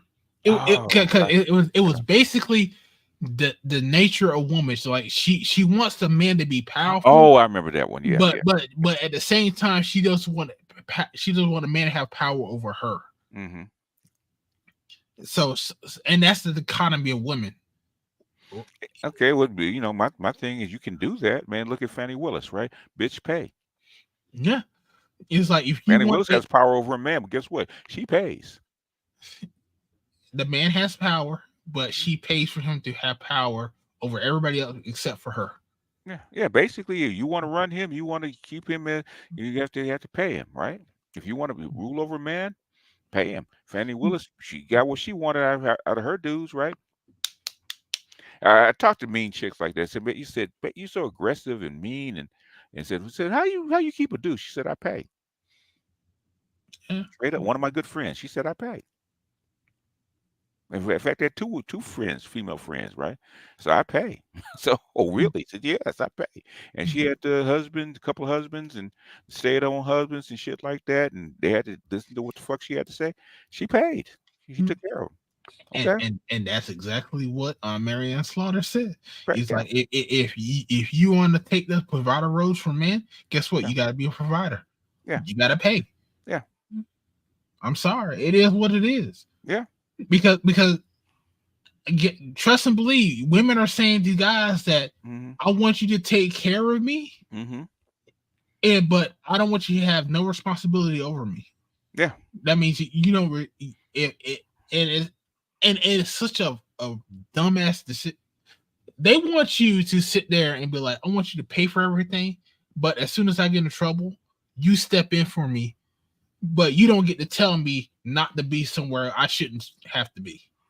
Like, if I say, oh, I want to be at a club, you don't have the right to tell me I should not be at the club. But if I get in trouble at the club, you should stop what you're doing and intervene. Like, no, fuck that. That's what guys are saying. Like, if I have no authority over you, if I'm paying for everything, I'm not doing it. I'm not. That's insane. Because men respect hierarchy. If you are at a certain position, that means you have responsibility and you should have authority over something.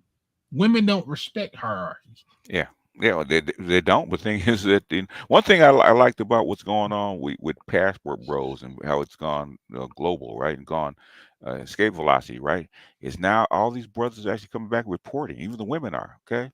Now that all that bullshit's over, okay. What you're saying, what's wrong with the guys, bullshit. How's it wrong? Something wrong with the guy here? He gets on a flight for 3 hours someplace else. He's on top of the world. How's that happen? Yeah, that's why I gotta listen to that. I think Filipina on the P. Filipina P. Yeah. Yeah, and I think she did a video. I think it was recent where she talked to a passport bro. I think I need to watch that end because I mean she pretty much said like these women are fucking crazy. Yeah, and a lot of these fucking women on another country saying like your men are coming over here, we will gladly take them. Oh yeah, and basically, the countries are actually recruiting guys now. Okay, yeah, because they got money. They got American dollars. Yeah. So I mean, you women are talking about like we don't want you anyway. Okay, these other countries want us. Yeah. All right. Yeah. Well, they're trying to get the countries to keep these guys from going overseas and getting women. Can't you do something? Can't you stop them? No. Okay. Oh boy, they try something like that. It'll be a whole war. Well, you have to change all the laws. Within all the rights that you have, you can't have. Okay, you're gonna stop them. You will make men into subservient group. Man, they're about to make me lace up like a blackjack Bauer in this motherfucker. And it's not like it's publicly. You have to say like these men have no rights to go outside their country. And what would that look like to the other nations of the world?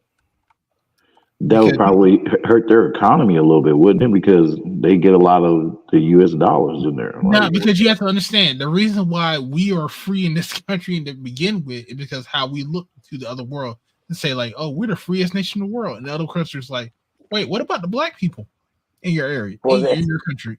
Yeah, they did. I tried to bring that idea up to M.O.T. I'm like, of course, America's done a bunch of shit, you know what I'm saying? But like, it's kind of hard for us to say anything when we still have this de facto caste system happening in the country. And I think the whole point of us focusing on, black rights and ADOS rights, particularly if like is a higher moral obligation. Like if we get rid of that caste system, that's only going to help out the greater society and going to help out the rest of the world in terms of showing that we're really serious about human rights. Do you think they really want to help out the rest of the world? I think at least help out our own society. You know what I mean? Like, I'll be honest. So in other words, you don't think that's racism going on in Gaza right now, sir? No, that's not what I said. I'm not saying that. I'm saying that saying the rest of the world has a lot of crazy racists. This is my black pill moment right before you, bro. There will always be a caste system in there's always a hierarchy. There's always going to be a hierarchy of people. There's always going to be a people that's going to be greater than you, or greater than what they think other people are. Hell, the passport bro said that tonight, though, brother R. I'm just saying it's a tough pill to swallow, but it is what it is. Why you think that you even you think you're better than most people, and you're gonna promote yourself as such? That is a caste system. Whether you think it's so or not. Why do you think they bought off Killer Mike? Okay. What do you think they bought off Killer Mike? He was saying some shit. In other words, you start talking about reparations, the amount of reparations that's going to be paid, it's called power, sir. They don't mind money, but thing that's called power. Okay? Yeah. I know that. As long as you hold power over a group of people, there will always be a caste system. Yeah, I was doing IRL in real life on stream with my mentor, right? And we started talking about that shit. This has got to be 3 years ago, almost 4 years ago, right? We talked about that. We talked about the banking system and reparations. Well, our stream got cut after like 10 minutes. Zip. You see, no more talking about that. I get That's you. it. We can't. Look, I don't talk. I hint at it, but I don't talk about it because if you think about it to its nearest end, I would say what is the biggest sovereign wealth fund in the world? Okay, and people can't even guess. Okay, 1.3 trillion. I think Is it's it the Nordic IMF? No. sovereign. IMF is not sovereign. Okay, no, I'm not geopolitically astute, so I'm In other words, the largest sovereign wealth fund, like Saudi Arabia, has a sovereign wealth fund, right? The sovereign wealth fund, as far as it's an NGO, as far as in Swedish country, right? The largest one is 1.3 trillion. How much reparation were we asking for, sir? I mean, trillions on trillions. No, I get. No, how many? That. No, come on. You part of ADOS community. How many trillions were we asking for? Not even close. Come on, man. I think like 30 trillion. No, we asked for 17. Okay. Mm-hmm. Okay. That's 15. It's 15 times bigger than the biggest sovereign wealth fund. What kind of global impact would that make? I mean, that's too big. I mean, obviously, I think the check was too large for any specific country to write. For sure. Stay with me. Stay with me. Okay. We're not talking about money. We're talking about power. Okay. What kind of impact would a $17 trillion It changed the balance of powers, right? It changed the balance of power for sure. Okay, just marinate on it, man. Marinate on it. Okay. I feel like going through it right now. Okay. Just marinate. No. I get marinate. No. Hold on. You don't get it. Just marinate on it. Marinate on the number that he said versus GDP. Also versus the largest sovereign wealth fund on the planet. Okay. And look it up and see what sovereign wealth funds actually do. Okay. Because I don't want to get our channel in trouble. Yeah. Well, looking past the reparations in terms of cutting a check and going back to the caste system and the hierarchy, I guess my point is having an untouchable layer is just a drag on the economy. And even if it's used as fuel and people what do you able mean to eat by off of it, untouchable layer? I'm like in India, the caste system, the bottom caste is the untouchables, and they're basically non-economically productive because they're locked out. Yeah, actually, it's Brahmins are non-economically productive because they do spiritual shit. The untouchables do all the dirty work. Yeah. But so my point is having sort of that bottom layer, at least in this economy, is more of a drag because they're just paying out reparations. We're seeing crazy crime, and I think at least, and I'm not about. I don't care about a specific number of reparations or this or that. Hold on. So how do you stop human beings from working the way they work? There's a communist Christian. There's a communist Christian right there. I don't think you can do a top-down solution. The thing about it is that you have to understand, man. It's like crime is going to happen. People are just going to be what they are. You have to understand that for other people to accept your country, your philosophy, you have to protect them. So if people are going to commit crime, so people have to have faith in your police state. Let's just say that you have a police state that's going to lock up the people that you put in crimes. Most people are going to say like, okay, I have over 50% acknowledgement that these people are going to protect me. If you have less than that, then you have a failed state. And so if most of your people in your country feel like you're not going to protect them, then they have to gather together and protect themselves. You have to protect themselves because they're not going to believe in you. So you don't want that to happen. Yeah, and they don't want it to happen. If they're part of the country, it's like, yo, you need to protect me. So that's why they have the voting, all the stuff that's going on. So a lot of people believe that the country, for the most part, is in their best interest, whether they want to say it or not. Because when it comes to the voting booths, that's where those 10 seconds where they're going to vote for. If you talk to a lot of black people, I guarantee you they're going to vote Republican when it comes to the police department. I'm just going to be honest with you. I've had so many conversations when it comes to people when they vote for the police department. When it comes to voting Republican, that's who they vote for. It's because it makes practical sense, right? Okay. Yes. You know what's going to reverse all this stealing and all this crime in these stores, and when the stores start closing up, right? And they're not there anymore. Okay. And then it'll burn itself out, because guess what? I want to eat. I used to like going to the drugstore. I used to like to go into Walmart and getting what I need and buying paying for what I need. Okay. And eventually, guess what's going to happen? They'll stop doing it. That's why I say a lot of these liberals are hypocrites, because they was talking about like, oh, what about this? What about that? But when it comes to affecting their lives, where do they live? Where do they live? Do they want people walking in and stealing their shit in their neighborhoods? No. Yeah. Defund the police, but not when it happens to me. But I want to be able to call the police in case if they're the first ones to call the police on you if you're walking in their fucking neighborhoods. Okay. Who are the Karens? Yeah. Who are the Karens? Yeah, most of them are liberal. The middle class white women that have nothing else better to do but call the police on motherfuckers ain't doing shit. All those people talk about defund the police and all this kind of bullshit, man. I wish I could just pick them all up and have them spend a month in Congo, okay? And then bring them back. Don't do Congo. Whoa. Yeah. Do some outside African country. Congo is too savage. No. Put them in Congo, okay? Or send them to Angola outside the main city, okay? Let's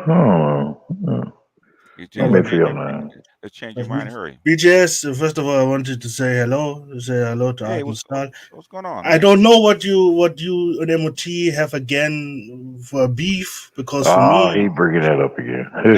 I'm sorry, but I don't understand it, because for me, I don't understand it. 70%, nothing personal.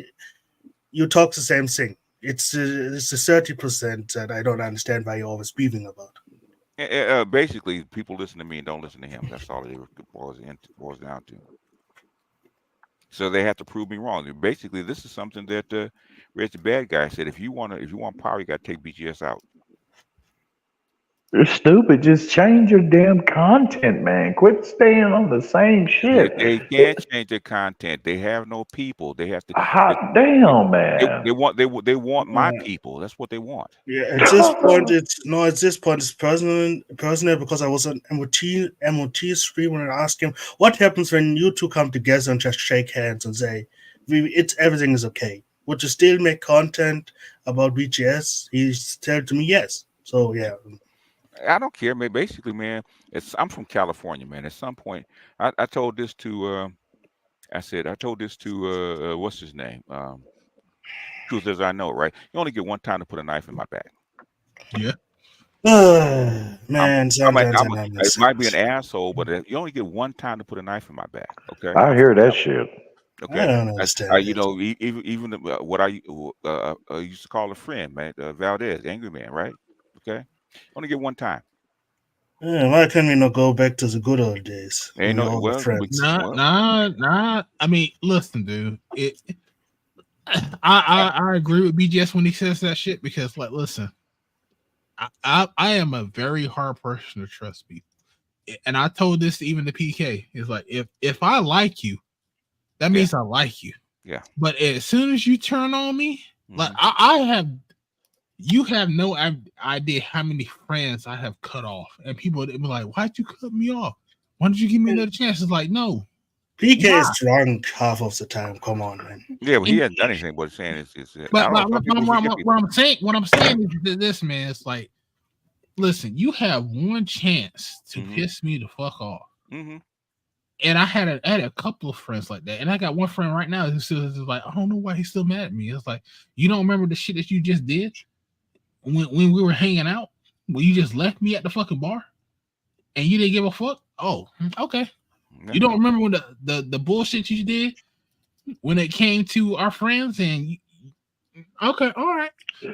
So the cutoff ain't over like some ridiculous petty shit. I bet it's over something worthy to be cut off. Okay. Oh yeah. No. Yeah. I mean, I'm not saying it's petty. It's just for me because it could. No, I'm not saying you're saying it's petty. I'm just asking. Hold on. Go ahead, finish. Now I want to ask. It could be petty to you, but it's not petty to me, because I value there's been plenty of relationships that I have cut off because I have valued those relationships more than the person that valued it to me. And so that's the other thing. That's the thing that you have to understand. Yeah. Sometimes the relationships that you value with that person may not mean something to them. And so when you realize that, I cut you off because I thought it meant more. And because you didn't think it meant more, I don't need to fuck with you anymore. And I have lived my life through that, through time and time again. That's why I don't have a lot of friends now to this day. I used to have a lot of friends because I want to be popular and I want to be like, oh, people like me. This is it. The older I got, it's like, you know what? You really don't like me like that. Let me cut you off. Because at the end of the day, I only want to be associated with people that's actually going to do the same for me as I would do for them. Meaning that if I am stranded on the road at 2:00 in the fucking morning, and I'll call you up and say, hey man, this happened. I'm stranded over here. Can you get me? Me personally, I'd be like, yo, you stranded? I'll come get you. I don't care if I came off work, this and that. I'm tired as fuck. I'm not gonna tell you, yo, you need to call AAA and just hang up. Yeah. I've had people call me and tell me that. Yeah. You know what I did? I never called them again. And they be wondering, like, well, how come you never called me? Because you're supposed to be a friend. It's the same thing with women. If I call you at that time, I expect for you to help me out because I would do the same for you.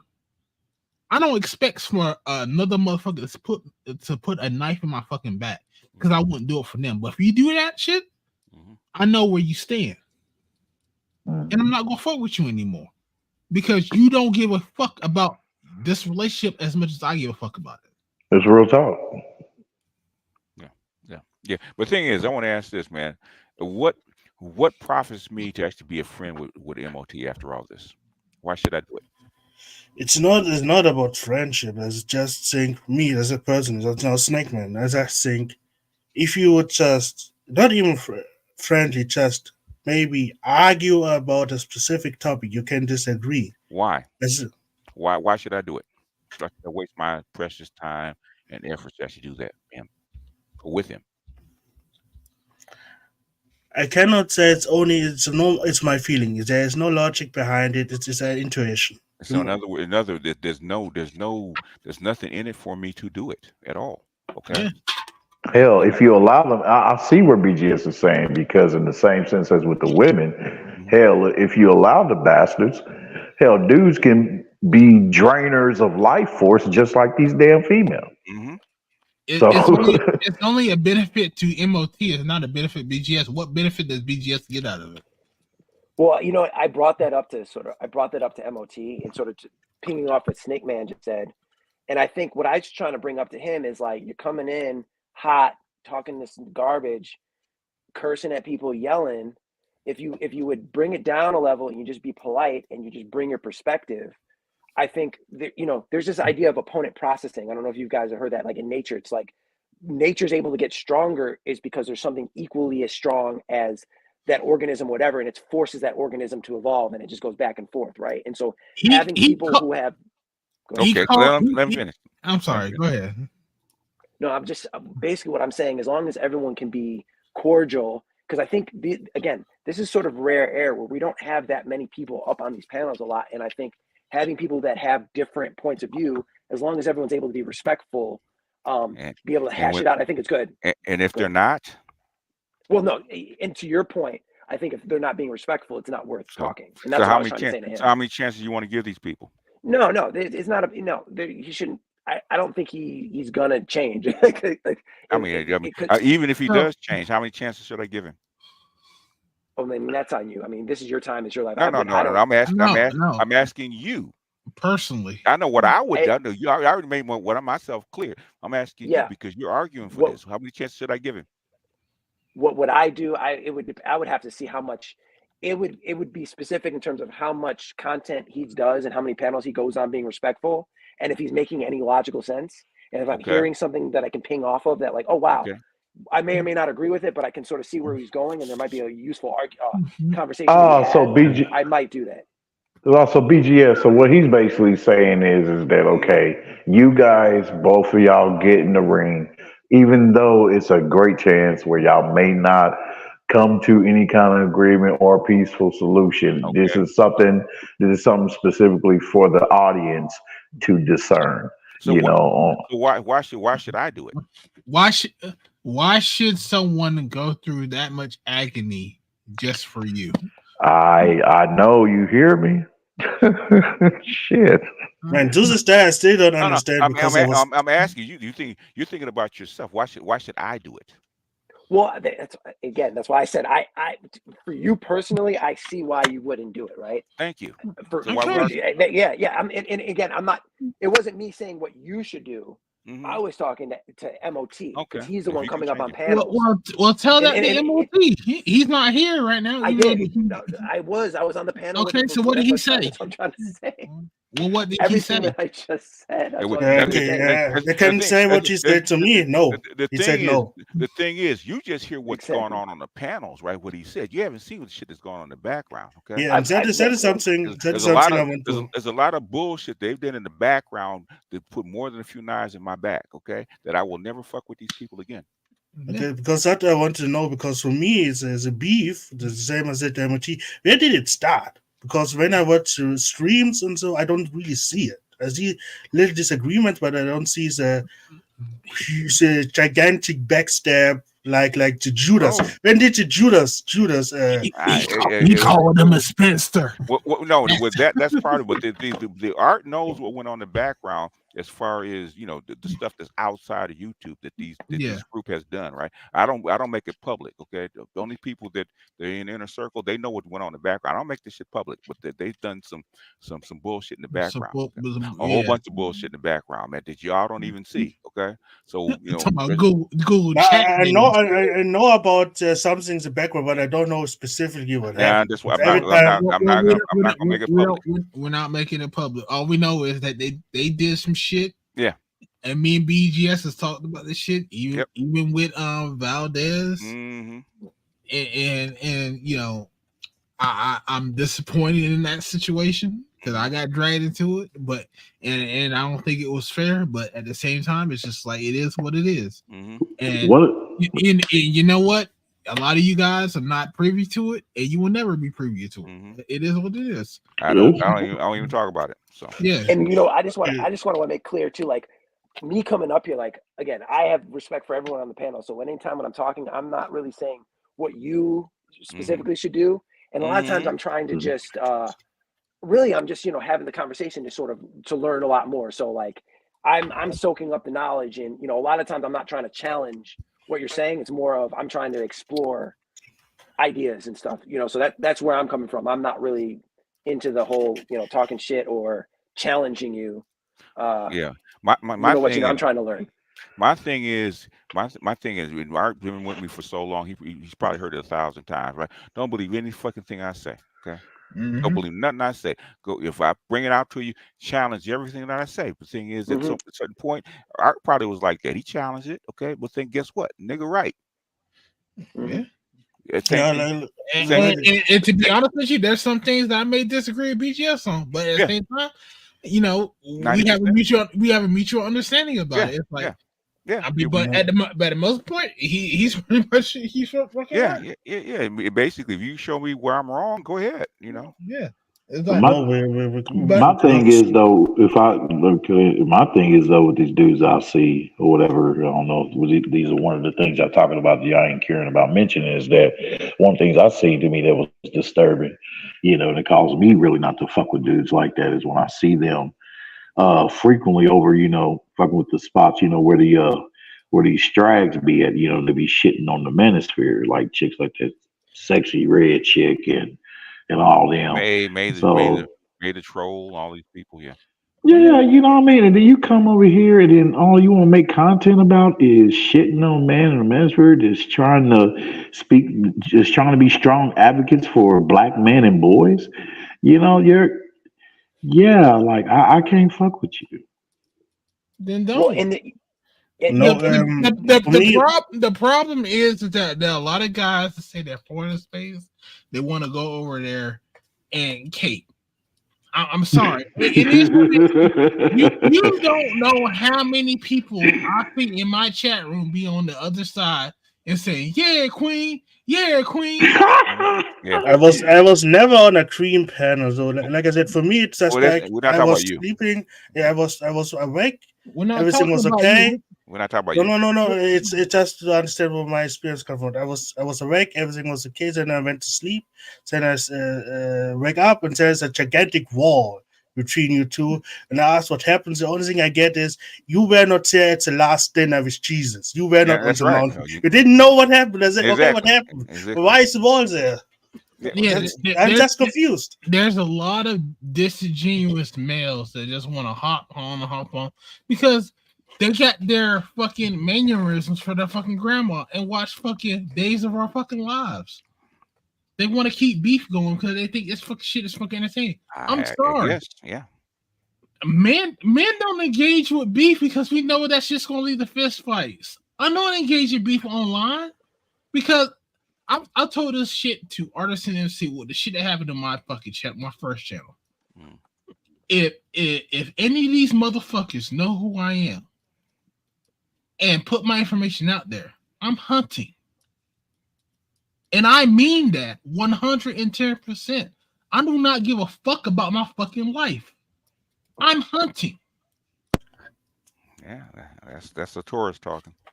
No, like I said, I understand it because the last time I was on the conservative side of the quote unquote black manosphere. Okay. And we had a discussion, and I told them, hey, I don't like this. It's not that I hate this person, but I don't trust this person because this person has no integrity. And man, they went into me, man, Snake Man, can that person not change? Blah, blah, blah, blah, blah. I just, hey, it's not like I cannot talk with that person. It's not like I will try to sabotage that person. It's just, I seen so how the history of that person, no integrity, so I don't trust that person. That's all. Mm-hmm. Yeah. Man, there's a man, and this is a realized man. The manosphere has a lot of problem with the integrity issue. Like integrity is like kryptonite. Yeah, and I resonate totally with you, Art, and what you said, man, because that's what I was just mentioning earlier about me going on my Black Jack Bauer. If motherfuckers remember that season and that episode when he caught that former president that had something to do with the assassination of the foreign president in the United States, in the process of how he caught him. Yeah, I'm aiming to get that whole armored suit that he had. Yes, I'm going all out war. But see, this is the problem. This is the thing with me. Stuff that goes on in the background. Listen, I'm not just talking, brother. I know, but I'm just saying. I am 100% serious about my shit because these motherfuckers that be on this fucking I want to expose you on that shit. The only reason why they do this shit because they feel like nothing's gonna happen to them. Trust and believe. You fuck with me, something's gonna happen to you. I don't give a fuck. I can do a fucking stint in a fucking penitentiary and get fucking executed within 20 years. I don't give a fuck. Press the button. Come at me if you want to. I am 42. I'm about to be 42 fucking years old. I don't give a fuck. Come at me if you want to. Well, you know what's weird is like, I was talking to M.O.T saying basically like, over here you guys are just saying the same old things, but it sounds like really they're saying the same old things. And really like I'm coming to this space again because it's rare air. Like I can't just walk up and down the street and hear people sort of talking about this and this candidly. And like BGS is one of the few people that's actually going and getting information, getting other streams, other new information and bringing it in. Cause it's like, I'm not just in this sphere. I mean, I'm in so many other spaces around the internet and they're talking about these spaces in other, even more intellectual spaces, right? Like this isn't just confined to this space, and that's why I wish like a lot of the people, like the Angry Mans, a lot of people that are trying to do whatever they're trying to do, like not seeing that like this is bigger than just this small space, and being able to at least be politically astute and converse with other people, it's only going to be better rather than doing this weird like gang war stuff where like I'm over here, you me over there, and you know why? It's fucked up shit. Because niggas want to do nigga shit. And this was something I told BGS when he first when he wanted to quit, right? Yeah. Y'all convinced me not to. Yeah. I sent him a video of a white dude that when BGS did that video, said that he was going to go through the light and just quit. And the white people are actually listening to BGS and saying like they don't understand why you black people are treating BGS this way. I sent him that video because there's a lot of people in the white space that respect BGS and still listen to him. Yeah, they wonder why I left the MGTOW. Yeah. That is something that a black man here doesn't understand. So reach is incredible. But I don't know why many people don't realize that it's a black manosphere. Because niggas want a nigga. Because it's called like the Highlander syndrome, as it calls it, right? Yeah. I call it the Niggerlander.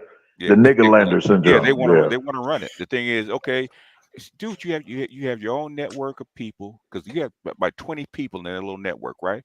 Y'all can form your own whatever you want to form, right? Out of that. Why don't you work on that? Why you have to come over and try to take what I have or what you think I have? Okay. They said, well, they're your subs, they're your followers. I said, they don't belong to me. Okay. I don't own them. They are only Niggerlanders towards men, not the women. Well, and I'll take that, and I'll take the Highlander, a step further. I think like a lot of times in these, like even on the panel, sometimes I'll see is like we get stuck on this binary thinking where it's just like this proposition that I said is the solution to the entire reality space for this problem. And it's like, it could really, like, if we get a little bit more astute with it, maybe that's like 58% of the solution. Maybe there's like a whole other 42% that we can sort of parse out. And so when I'm talking and when I'm trying to talk to people, like I'm trying to look at all the possibilities in this, as a programmer, I try to look at the possibilities of the space, right? Now maybe the solution or the reason or the citation that is brought up, maybe that's 70% of it.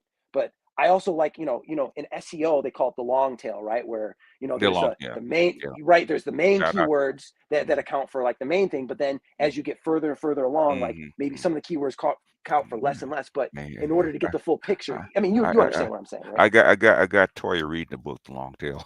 Yeah, exactly. And so I'm very much a long tail guy where like I get the main stuff very quickly. But I also understand that if you come to the table and you have a whole bunch of that long tail stuff figured out, that can actually solve a lot of issues. What I say, Art, it's not how many, but what? Who?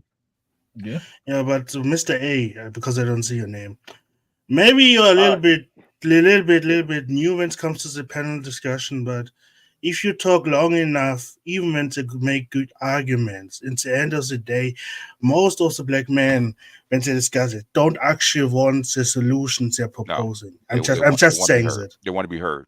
Yeah, they want to be heard. Because I remember the legendary debate when the patriarch debate was. Can you remember that, BGS? And we were on the panel and some guys went in. Yeah. And at the end of the debate, the guys asked me one question that broke me. What about the hoes? I know. What about the hoes? In other words, basically, I want to get my needs met. Yeah. And that's sort of my. I always saying, what about the hoes? It's called, why don't you pay them? You gotta pay them. Want pussy? No pay? Go ahead. Yeah, it won't be no trick. Fuck that. But you want pussy? I'm gonna go down to the DR and find me a chick that loves me over the weekend. Bullshit, man. She want money. The funny thing about that is you still gotta pay the woman regardless. Right. And you get mad when she's with you for money. Yeah, it is what it is. She's looking. This is where you understand where people don't understand the nature of men and women. That is where you understand, because women are with you because you can provide, you can protect them, and all this other bullshit, right? Yeah, that's fine. But guess what? That is the compromise for her being with you. Mm-hmm. You can provide for me, you can protect me, this all this stuff. Yeah. But guess what? Her doing the stuff for you is the compromise for you doing providing and protecting. It is a compromise between both sexes of an agreement. Yeah, you agree. If I provide for you, if I protect for you, you get to have sex this much times a fucking week. It determines on what you set the standard for. And people don't understand it. If your wife doesn't fuck you once a fucking year, then guess what? We need to negotiate this fucking contract, bitch. Yeah. You got to bring some other value. You know, I tell chicken heartbeat. Okay, I don't fuck you fine. I go out and fuck somebody else. But the thing is, what else do you bring to the table to make up for your lack? Exactly. People don't understand it here. I don't know why. I have told guys. Well, you're African, man. You got this. That's like Tuesday to you guys. And I've said this plenty of times. Even BGS knows I said this. I used to be on these forums in the early 2000s where guys were complaining about their wives not putting it out, and yet they were required to be providers of the family. You said forums? Forums. Okay, yeah, okay. Early 2000s, BGS knows what I'm talking about. Yeah, I know what you're talking about. Where you couldn't like interact like we're interacting. You had to like type it out. I was in forums with guys talking about they were sexually assaulted by their aunts and all this other stuff. I was reading all this shit. That's it forums and then the Usenet groups and stuff like that. Yeah. I wish I would have came across y'all tough love / knowledge years ago. Like it wasn't public. Yeah, it was not public. It was like you had to go search for the shit. Now I was searching for the shit. Yeah, I got taught early. Like Alan Roger Curry's shit. I learned that from a pickup guy, man, back when I was 20. So yeah, rest in peace to him too. Yeah. Rest in peace to one. So I went through it. I said, okay, man. I said, hey, tell me this. I said, I read your book. Tell me this. Blah blah blah blah blah blah blah. You're 100% right. I said, yeah. I said, I got taught that. Mode 1 before you actually wrote. You were in high school when I got taught Mode 1. Well, I want to agree with what Snake Man was saying, that I think a lot of people are just coming up here to be heard. I mean, that's basically what I'm doing. Although I appreciate, I'm trying to soak in the knowledge, and I think also I think you even brought this up, BGS, that a large majority of what you're doing is sort of like a talk therapy sort of situation for Black men being able to, and I don't want to underestimate the value of that, because, back to my original premise is that you're not going to be able to walk up and down the street and get these kind of get-togethers, right? And us being able to just, Snake Man has brought, from when I've just been in the chat, just listening. I mean, he brings a unique perspective and an intelligent perspective, like being able to talk to other intelligent Black men that have a unique perspective, that are going to hear what you're going to say, that's going to build off what you're going to say. That's rare, dude, because everyone's just talking about game and pussy and all that other shit. Dude. He's a Nigerian that lives in Germany. Okay, so there's two completely different perspectives, right? Exactly. And so I think it's this space is super valuable, right? And so people just coming in and talking shit, it doesn't make sense, because we can't really fight over the internet, right? And I don't think we can't touch each other. It's gonna do it anyway. With thing, the information still has to go out, basically. And I asked this to Sauchi, because Sauchi's in high finance, right? I said, Sauchi, you in DC, and if I wanted to run a information program, information apparatus, right, from zero to nothing, how long would it take, and how much would it what I have to spend? He said take you about 15, 20 years. You had to spend over at least a couple $1 billion, right? We have taken the Black Manosphere. When it first started, people say, well, there was one point of bullshit. There wasn't nothing here. Okay, when we got here, Morse got here, wasn't shit here. Okay. Yeah. Doesn't believe the MGTOWs and the other white Manosphere folks laughed at the Black folks. Okay. Laughed at us. Okay. We took that from 2015 to I'll give it a couple years after Kevin died, right? So in 7 years, we took it from nothing to global recognition with no money. What are the odds in that? I mean, as Black men, especially from America, 100%. Like that is a track record. It's like you just do it. Yeah. And Kevin was the catalyst of we need to get on this. He was the capstone of the whole thing. In other words, Kevin broke us out and took us global. He was the spear.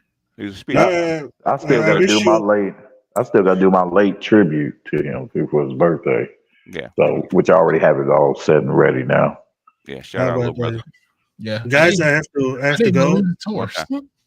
Have a nice day, because my Friend said is a girl needs me in her bed. Have a good day. Hey, Well, what color are her eyes, Snake Man? You know, I'm in the land of the Germans. You know what? You know how rare it I'm is. just asking. You know how rare it is to actually get a full-blooded black woman out here, especially in the mountains. So, I was trying to get there because Dr. Johnson likes mixed chicks. I was trying to get him to go to Germany. I said, "There's plenty of them there." Yeah, a lot. Yeah, you want one with curly hair and green eyes? Okay, yeah, go to Germany. Yeah. And I have to go. Have a nice day, guys. All right, Snake Man. All right, bro. And I still pray maybe in 10 years after BGS is gone that the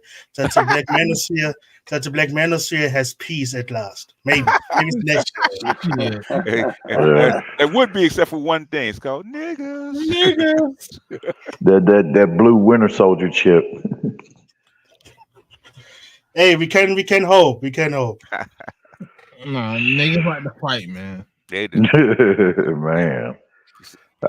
Y'all just don't know, man. I came across so many cats, dude, that are like close to BGS age that are just locked in, like willfully ignorant, like simp till you die ass. Oh man, oh god. It works for them.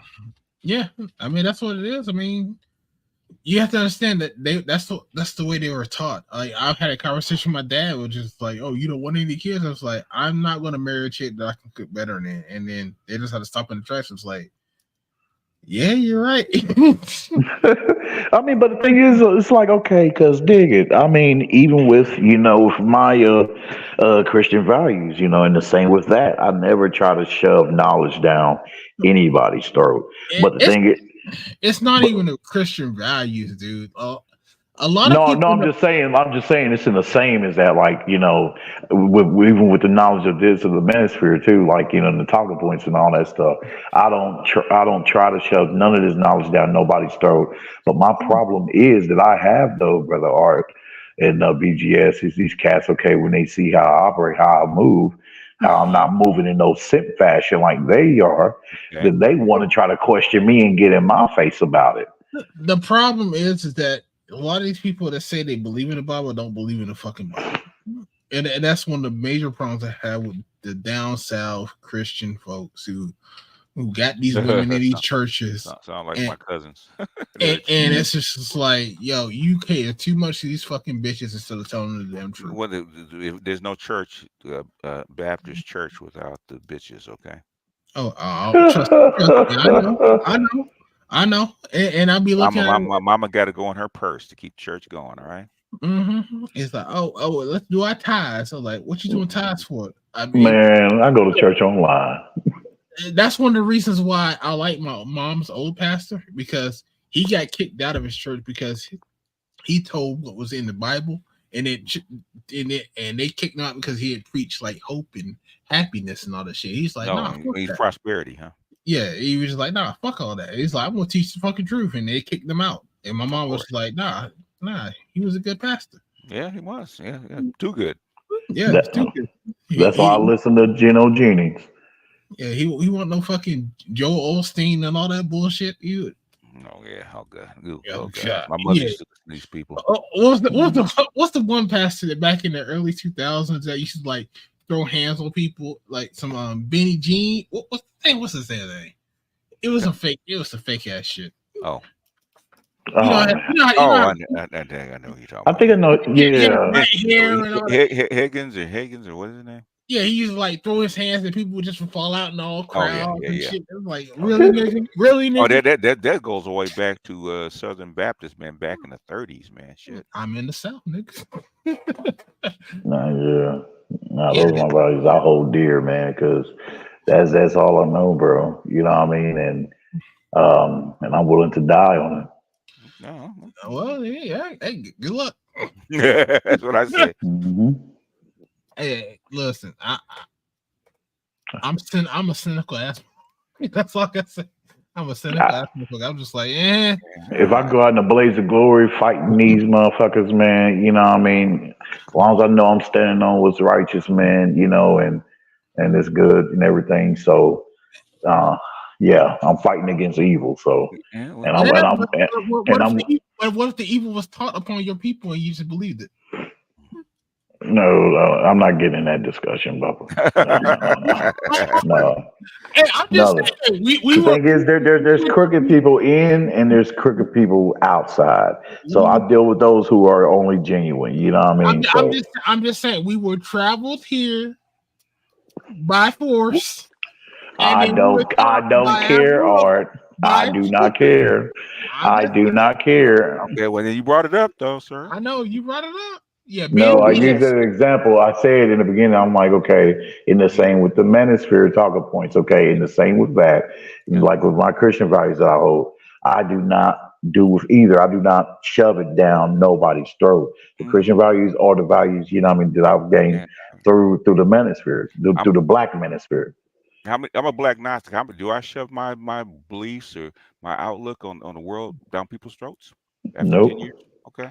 Nope, but that's what M.O.T is trying to get you to do by arguing with his ass. When is the last time I argued with M.O.T?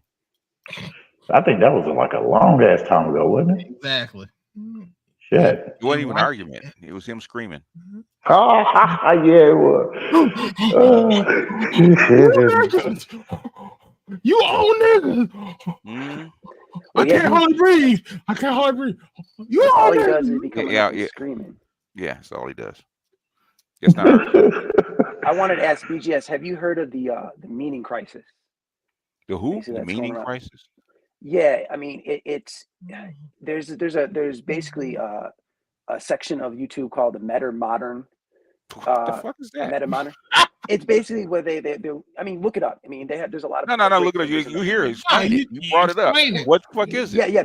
Well, basically, they're looking at all a lot of the crises and a lot of things that are happening around the world that are sort of exponentially getting worse. You know, from environment to these gender dynamics, or like a lot of things, right? And it's what it's resulting in is a lot of people have lost meaning. Okay, all right, I get you. Lost meaning in their life, and they're trying to examine sort of how to go about it, because what we're seeing is it's the reason why Jordan Peterson got sort of big with his Bible talks, because what a lot of people were seeing is that a lot of people who were in the Sam Harris camp that were very atheist were watching these Jordan Peterson videos and actually converting to Christianity. And so that sort of what was being brought up about Christian values.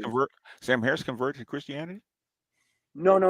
Oh, okay. A lot of his followers that were very staunch atheists watching Sam Harris would watch Jordan Peterson videos. Yeah. And after seeing those videos on his Bible lectures, would actually convert to Christianity. And it's sort of pointing at. Go ahead. It's just pointing at this whole postmodernism, very sort of black pill, but this idea that there is no meaning to life has sort of created a lot of this loneliness and a lot of the problems that we've had. So where do you think that comes from?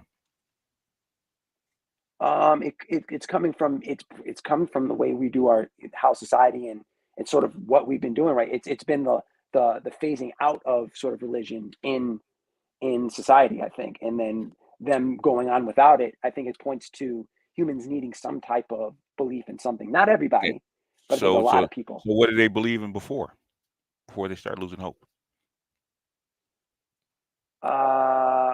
Generally, the society we were in more of a Christian Protestant nation. No, in other words, the shit works, okay? Yeah. And what's going on now? It's just not working anymore, is it? No. Why do you think people start? Why do you think atheists turn Christian into foxholes? Well, because they need something to believe in. They need something to believe in because outside I could die, right? Okay. Now I'm faced with a reality that's not too pleasant. Okay. So I need to believe in something outside of myself, that's bigger than me, that can actually deliver me from my circumstance. Okay. There's an old saying. There's a lot of Christians who think they're Christian and would not go to heaven because they don't actually believe in shit. They have hope. And in other words, human beings, that's how come religion is one of the oldest things in human beings, because they under the circumstances, they need to. Your future's uncertain, okay? And human beings have the ability to actually project into the future their ideas and their thoughts into the future, okay, which is uncertain, okay. And if you have an uncertain future, then something you have to believe that something controls it, right? Yep. That's Hey, that will guide you. Are you talking about this video where I'm seeing three dudes talking and the video is over 3.5 hours long and it's titled The Psychological Drivers of the Metacrisis? That's one of the With many. I mean, if you want to see some of the key thinkers in it, Daniel Schmachtenberger, John Vervaeke, there's a few, but and that's the names I'm seeing now. Yeah, that was a great talk. That was a really good one. Okay, so basically, and this is something, and they're all white, ain't they? Yep. You know why? Yep. It's because liberal Western white dominance is coming to an end. They don't know how to fucking embrace what's coming up. So a lot of what they believed on over the past, the so liberal white Christian whatever it is over the past 400 years, it's kind of dying. Dominating. Well, yeah, it's coming to close really fast. One of the dudes got a Duck Dynasty beard. Oh, the other dude is Ian McGilchrist, the Master and Emissary guy. I think you probably know about him, BGS. The left and right brain guy. Master and Emissary. So the left brain is the master. The right brain is the master. It's the more creative part of the brain that can actually sort of integrate more things, and the left brain is more logical, but can't really sort of see. I mean, he has it's a whole book. It's a whole book. It's a whole book, and that's his theory. But they're both sides of the brain are equal. Neither the thing is they have to be integrated. Both sides. Yeah, and I think that's sort of where they're going at, where our society's gotten too left brain, and we've turned we haven't really integrated that right brain. And I think that's.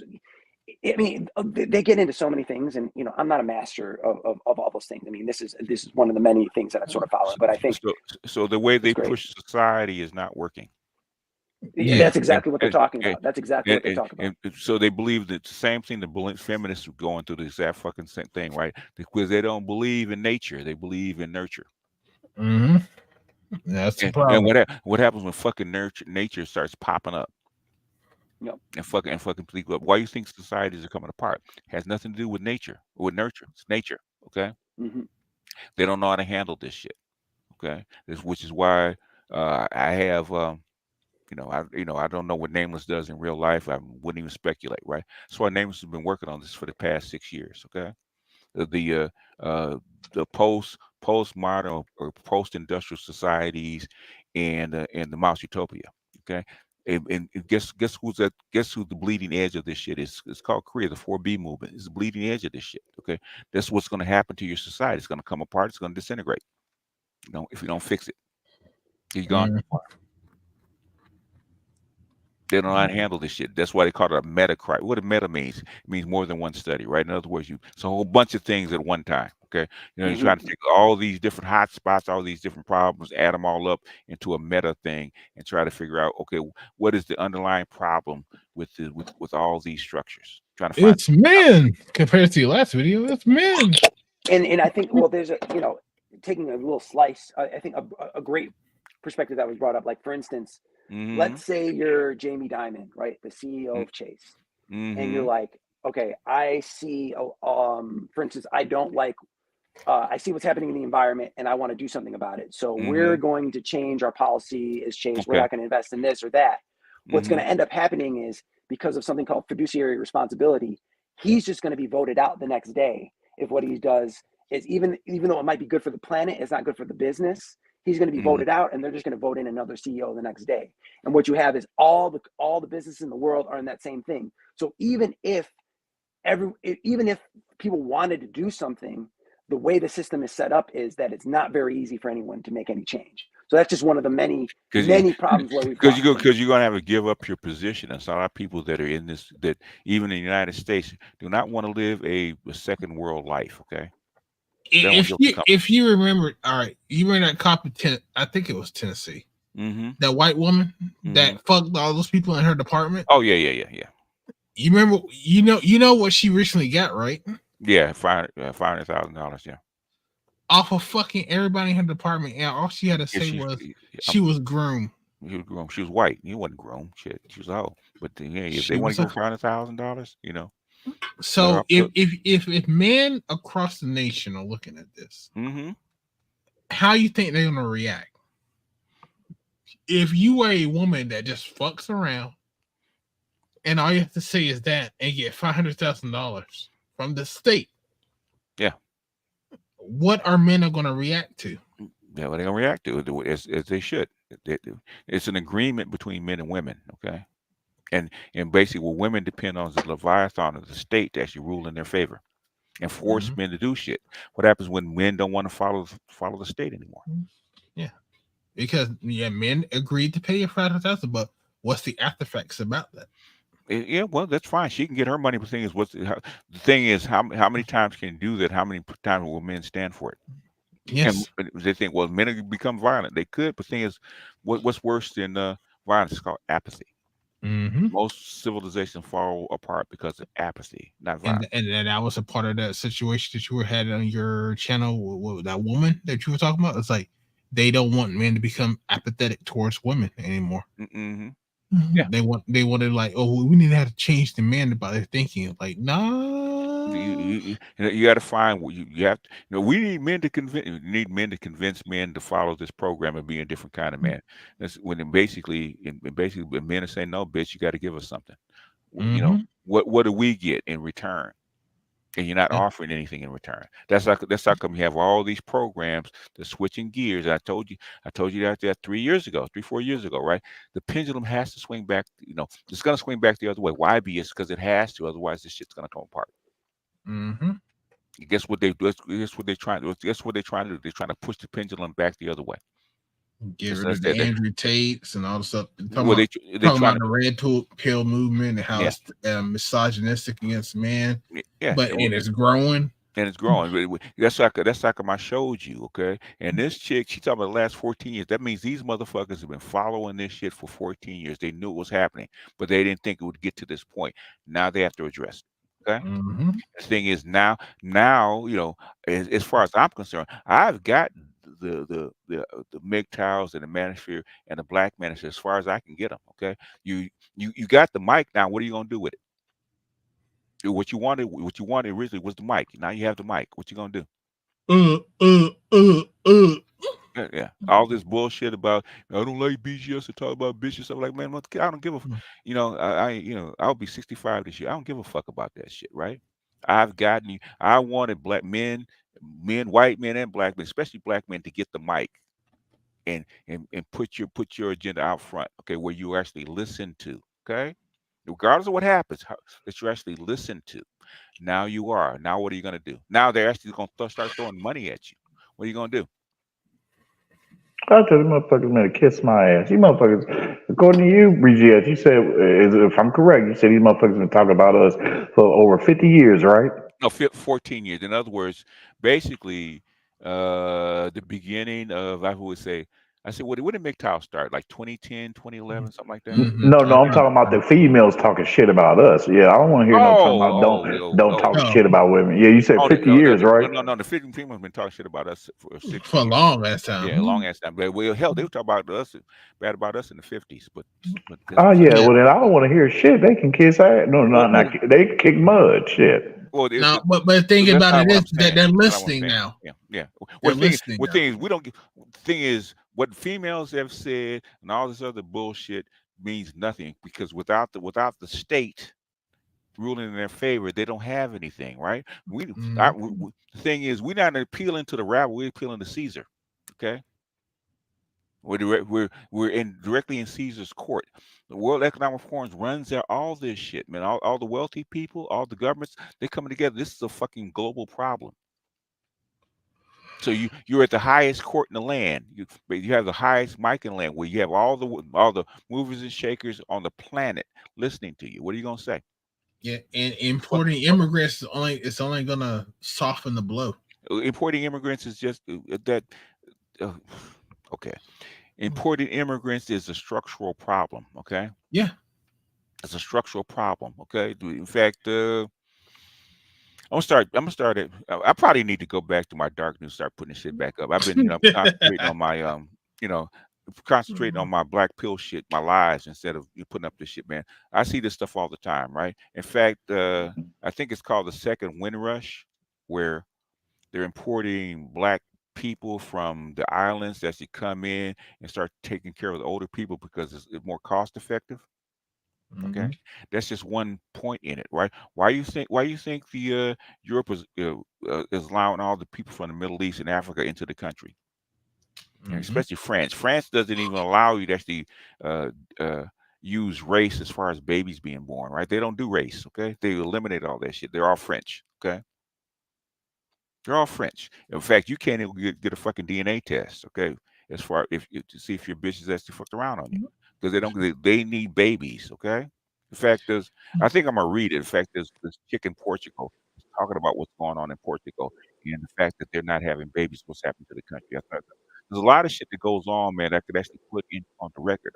I'm not trying. The thing is, what frustrates me, and Art knows this. Okay, you guys are talking about petty shit, right? I'm talking about structural shit that's actually gonna be meaningful change. I'm trying to get the people at the top and the people in the middle actually push for structural change. Otherwise, this shit's gonna come apart.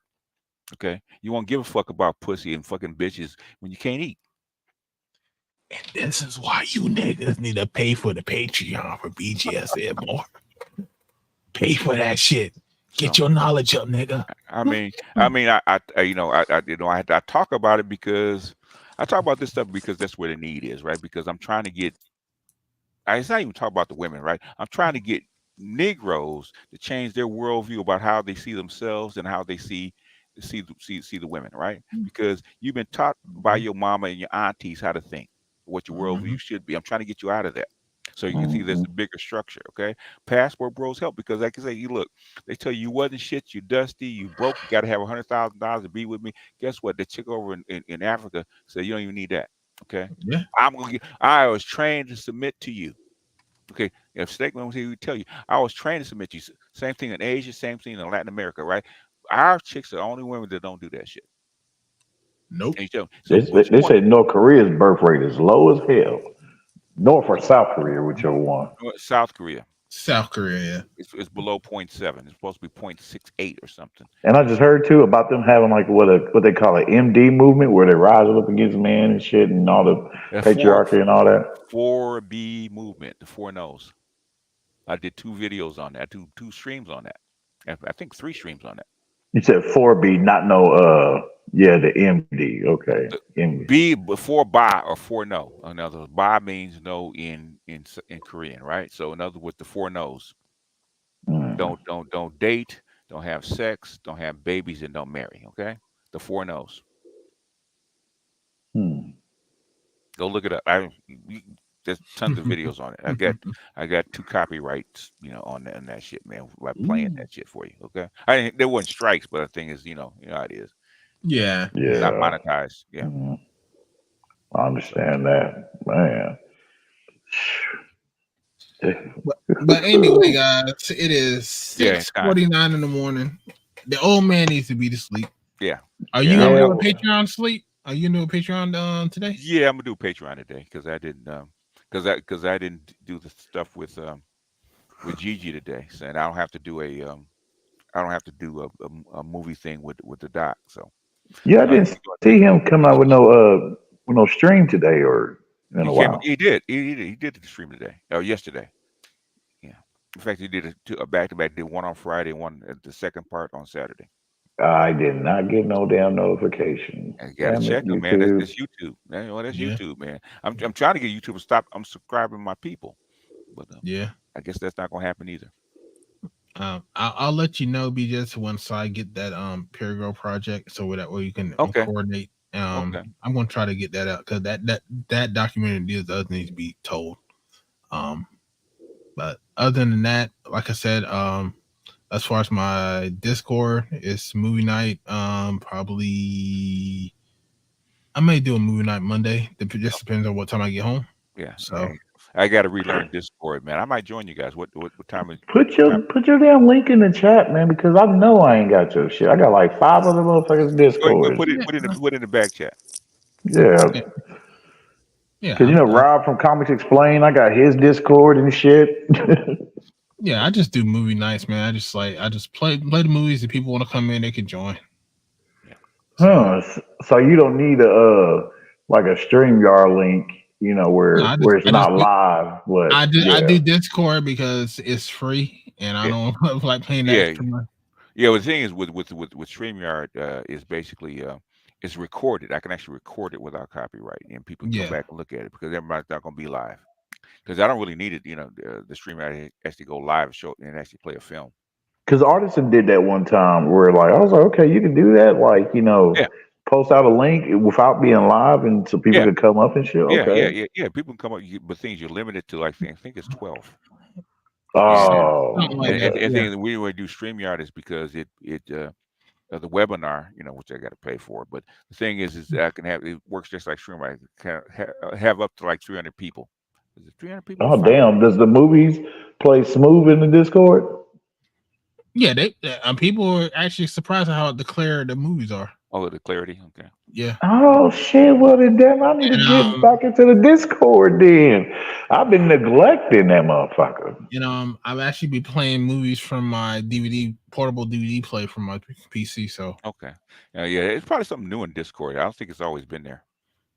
Hot damn! Well, okay, bet. Well, then I can also share the same shit I want to watch. And then speaking about that, that's another reason why I came up too. The hammer down with you on some geek shit. Then BGS come up here, and I don't want to talk about that shit because BGS will leave. No. Well, yeah, I would leave. Superman come up, he gone. No, the thing is, you guys are talking about shit I don't know nothing about, man. Yeah. So, I mean, like if we talk about Dune, we cool. Yeah. I know Dune backwards and forwards. Like, there's a couple of movies that I actually want BGS to watch that I would, if I do show them, I was like, hey, BGS, you got to be on this one. Like, what's the one movie with Robert Williams? What's that damn movie? Because one of my favorite movies that he was in. There's a couple. It's 1 Hour Photo. Okay, 1 Hour Photo. Yeah. Have you seen that? I haven't seen that one. Yeah. That's a real. Psycho. Yeah, that's a real good one, and there's another one that he was in. Good Will Hunting. No, not that one. That's another one because these are like independent movies he was in. There was another one that it was called Final Cut. I think you will like that one because it has something to do with basically the premise of that movie is that they have people called cutters, and basically what they do is when you die, you have this implant into your head, in your back of your neck, where it records everything you see, and when you die, they play this stuff, your precious memories throughout the movie, and because of that, it's a very thought-provoking movie about what it means to be that person, and it's pretty much he's a sin eater because all the bad shit that you do, they see, but they cut that out. Okay. And they just try to make you seem like you were the best person ever, but they get to see that. But he secretly collects all the bad stuff. Huh? Mm-hmm. Okay. It's a really good fucking movie. That's one movie I think you will really enjoy. Mm-hmm. If you all like sci-fi and you got Netflix, check out 3 Body Problem. Yeah, got it. I just haven't. I know there's one guy that's big on it, but I haven't started watching it yet. Quinn's ideas. I'm trying to tell you, these are the best sci-fi books in the last 20, 30 years. I mean, the science in it is flawless, and where it goes, especially like this season is just setting up how crazy it gets. Like, it gets crazy. So I definitely suggest it. I definitely suggest the books as well. I mean, if you like sci-fi, it's good stuff. Okay. Well, shit. Hell, one thing I know BJ can get with some shit that's older than him. Shit, well, both of these creatures, fucking Godzilla and King Kong teaming up. Yeah, I see. Yeah. He grew up with the original. The Godzilla in black and white. Yeah. Dude, because I did not know. Dude, I just found out like earlier. Well, yesterday. Hell, that King Kong is older than Godzilla, at least by almost 2 decades. Yeah, it is. Yeah. King Kong is actually comes from the 1920s. 19 teens, and they made, I think, movies in 1920 before there was even sound. Oh, and you're a big you're a Charlie Brown fan? Yeah.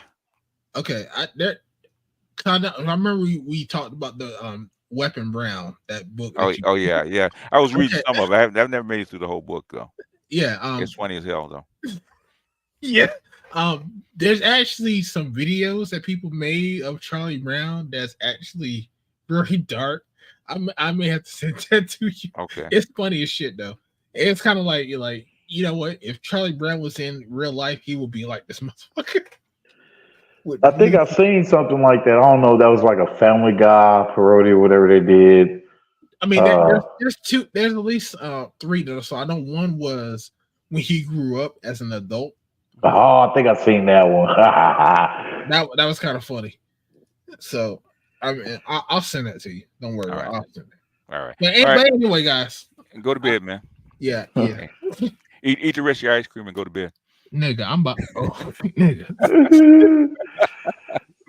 Yeah, because I'm gonna tap into your Discord too, man, so I can have you saved in there and shit. Yeah, so yeah. I'm halfway through Dune 2, so I'm gonna finish watching Dune 2. That movie was great. Oh my god, it was amazing. The only thing I didn't like is what they, I know they had to give Zendaya a bigger part. The thing is, they made her a mentor, and Zendaya was never, Chani was never his mentor. So, oh, really? But they changed it. I mean, they did. It's not a big change, but there's some adjustment they did to the book. So I'm a little biased because I saw it in IMAX, and I haven't seen a movie in IMAX in forever. Like it definitely changes. Oh yeah. Mentor / lover. I still say Sci-Fi did the best rendition of that. No, yeah, this. probably Man, most of the book. Yeah. But these I ones, have that on the I have that on DVD set on Sci-Fi. Yeah. Even though he's done, for the cinema, he's done a pretty good job. He hasn't steered too far away from the book. I know he adds a few things here and there, but the thing is, for the most part, it's pretty true to the book so far. Man, I like how they add that ninja element in there, but when the motherfuckers came out of that sand, I'm like, yeah. Basically, he added put a samurai element into the Middle East. Mm-hmm. And plus, the Middle East does have what they call the whirling dervishes. Okay, those are military tactics. Okay, where they flip and roll and all that kind of crap. That is part of the Middle East. Okay. Yeah, because their swords is like in the same length as Kodachis. Yeah. Those that are not the katanas, but the shorter swords. Yeah, they're okay. The Freeman swords are actually come from worm teeth. They call it Christ knives. Okay, they actually come because the natural worm teeth are some of the hardest substances on the planet in the galaxy. So that's what they use the swords. Okay, and since you deep into the lore real quick before y'all go, help me to understand y'all, like, because I was trying to understand like the role of his mother in that process. Okay, so what I took from what I gathered, I'm like, okay, so she took the role of this lady, of this elder, Yeah, or whatever, and basically, if you know what in Catholicism they call them Reverend Mothers, right? Yeah, that's what they say, Reverend Mother. And basically the Bene Gesserit are Catholic, okay, a Catholic religion, and basically it's a female-led Catholic religion, and basically you have acolytes, and then you have at the top you have Reverend Mothers that actually spread their lore and actually lead people with knowledge, right? And basically since the spice keeps you alive for so long, the Reverend Mother must have been like 300 years old. Okay, and she's waiting to be relieved by another Bene Gesserit, right? And it's like she died right after she passed on her knowledge to his mother. So and is that why she has like that, like somewhat double demonic voice in a sense? No, that's her power. That's her power, right? The voice is actually learned. Okay, the voice is actually learned. It's taught. We actually control people, much like the Jedi mind trick. Okay, yeah, because when the previous Reverend Mother, when she was there, like when a boy's mother was questioning about this drink, right, that blue drink, she's like, I don't drink that, and the Reverend Mother was like, drink. I'm like, oh shit. Yeah, that's the voice. If you go back to the first movie when how they escaped the Thopter, he had to use the voice on the captors. It's a mental. It's supposed to make you put you into a state where you it goes directly to your subconscious. That's called the voice. Yeah. Which and basically, so in Dune, not in Dune, but in Star Wars, the Jedi have what they call a mind trick, where they wave the hand. Mm-hmm. The Jedi mind for weaker minds to control them. That's where he got it. That's where he got it from. Yeah. Well, hot damn. Yeah. Well, you say that's where Star Wars got it from? That's where Star Wars got it from. Hierarchies is what is what do you call it on Tatooine? That same planet with the dual suns and the dual moons. Yeah, that's Tatooine, desert planet. It's kind of amazing how much you see. I actually see in the movies. You're like, damn, Star Wars took a lot of shit from this. A lot of shit, yeah, a lot of shit. Even down to stormtroopers with a car. So now, do you think the Dune fans is trying to bring the thrill of it back to let people know that, hey, this is the OG to Star Wars? No, they enjoy it all because if you go back to the Foundation and a couple of other Sci-fi was what's his name? Herbert actually borrowed from them. And then basically all this stuff is borrowed. Okay, all this stuff is borrowed from other people's ideas. So they all stand independently. So people that love Dune love Star Wars the same way. Yeah. I guess they call it space operas. Yeah. Yep. Okay, well that's cool then. So there's no big friction between the two. So people, there are fans of one, there are fans of the other two. That's decent. No. Yeah, but if they make this next movie, you're going to see how different it is from Star Wars, because this next movie with his son and his sister, like, it's crazy. It's going to get so crazy. It's going to be so different. You can't even imagine where it's going to. I mean, if you've seen the original one from the 80s, I think you can get it. But it's crazy where it goes. That one point when Batista, got his ass kicked by his younger brother, I think that was. I was like, oh hell no! And he made him lick his boot too. I'm like, man, you better beat that little dude's ass. To my Fade Rafa. Yep. Yeah. Yeah, the dude that was he was going to use his device in that arena. Right, a big ass arena. I don't know what the hell they call that arena. It would be kind of interesting to figure out what they call it, but yeah, and he was using this device that was causing him to blur or glitch or whatever in the midst of his fight. Okay, basically, it's a shield, it's a personal shield. Yeah. Okay. Yeah, and he decided not to use that to show honor towards the OG, and I was like, okay, I give you some points for that. And we wanted to prove his courage to the crowd. I'm gonna fight him man to man. And show him that that's real talk, wasn't it, BGS? Huh? That was real talk though when he did that though. That was real shit. Yeah, well, this call basically he wanted the honor of the crowd. Yeah, not a Baron, but of the crowd. He didn't care. He didn't fuck about the Baron. Well, that's why the Baron didn't poison the Asian dude, because the Baron was like, Baron was like, show me, right? And then he looked up to the Baron. He's like, okay, I'm gonna show you, and he did, and he showed him. That's why he took the shield off. Exactly. I'm wondering about the technology of his floating chair. I'm like, It's anti-gravity. Okay. Yep. Perfect anti-gravity pieces. That's all. Same thing with how the ships land. Same thing. Yeah. And their sun too. I thought that was interesting. How their sun, they somewhat worship the black sun. Talking about the Harkonnens, I think. The Harkonnens, yeah. The Harkonnens are a different, group. Okay. which are greedy Westerners. Okay. The Harkonnens. I mean, but can they be any worse than the motherfuckers from the House of the Dragon? Well, we can continue, but Art has to go to bed. I have to go to bed. Yeah. House of the Dragon is different. It's same vein, but different story. Yeah. Okay. Anyway, guys, I appreciate you guys coming through. BGS, I'll let you know about the Perigo projects. Okay. Like I said, I'll let you guys know about Discord if you guys want to interested, and I will catch you guys later. All right. Thank you. All right, bro. Peace. Peace.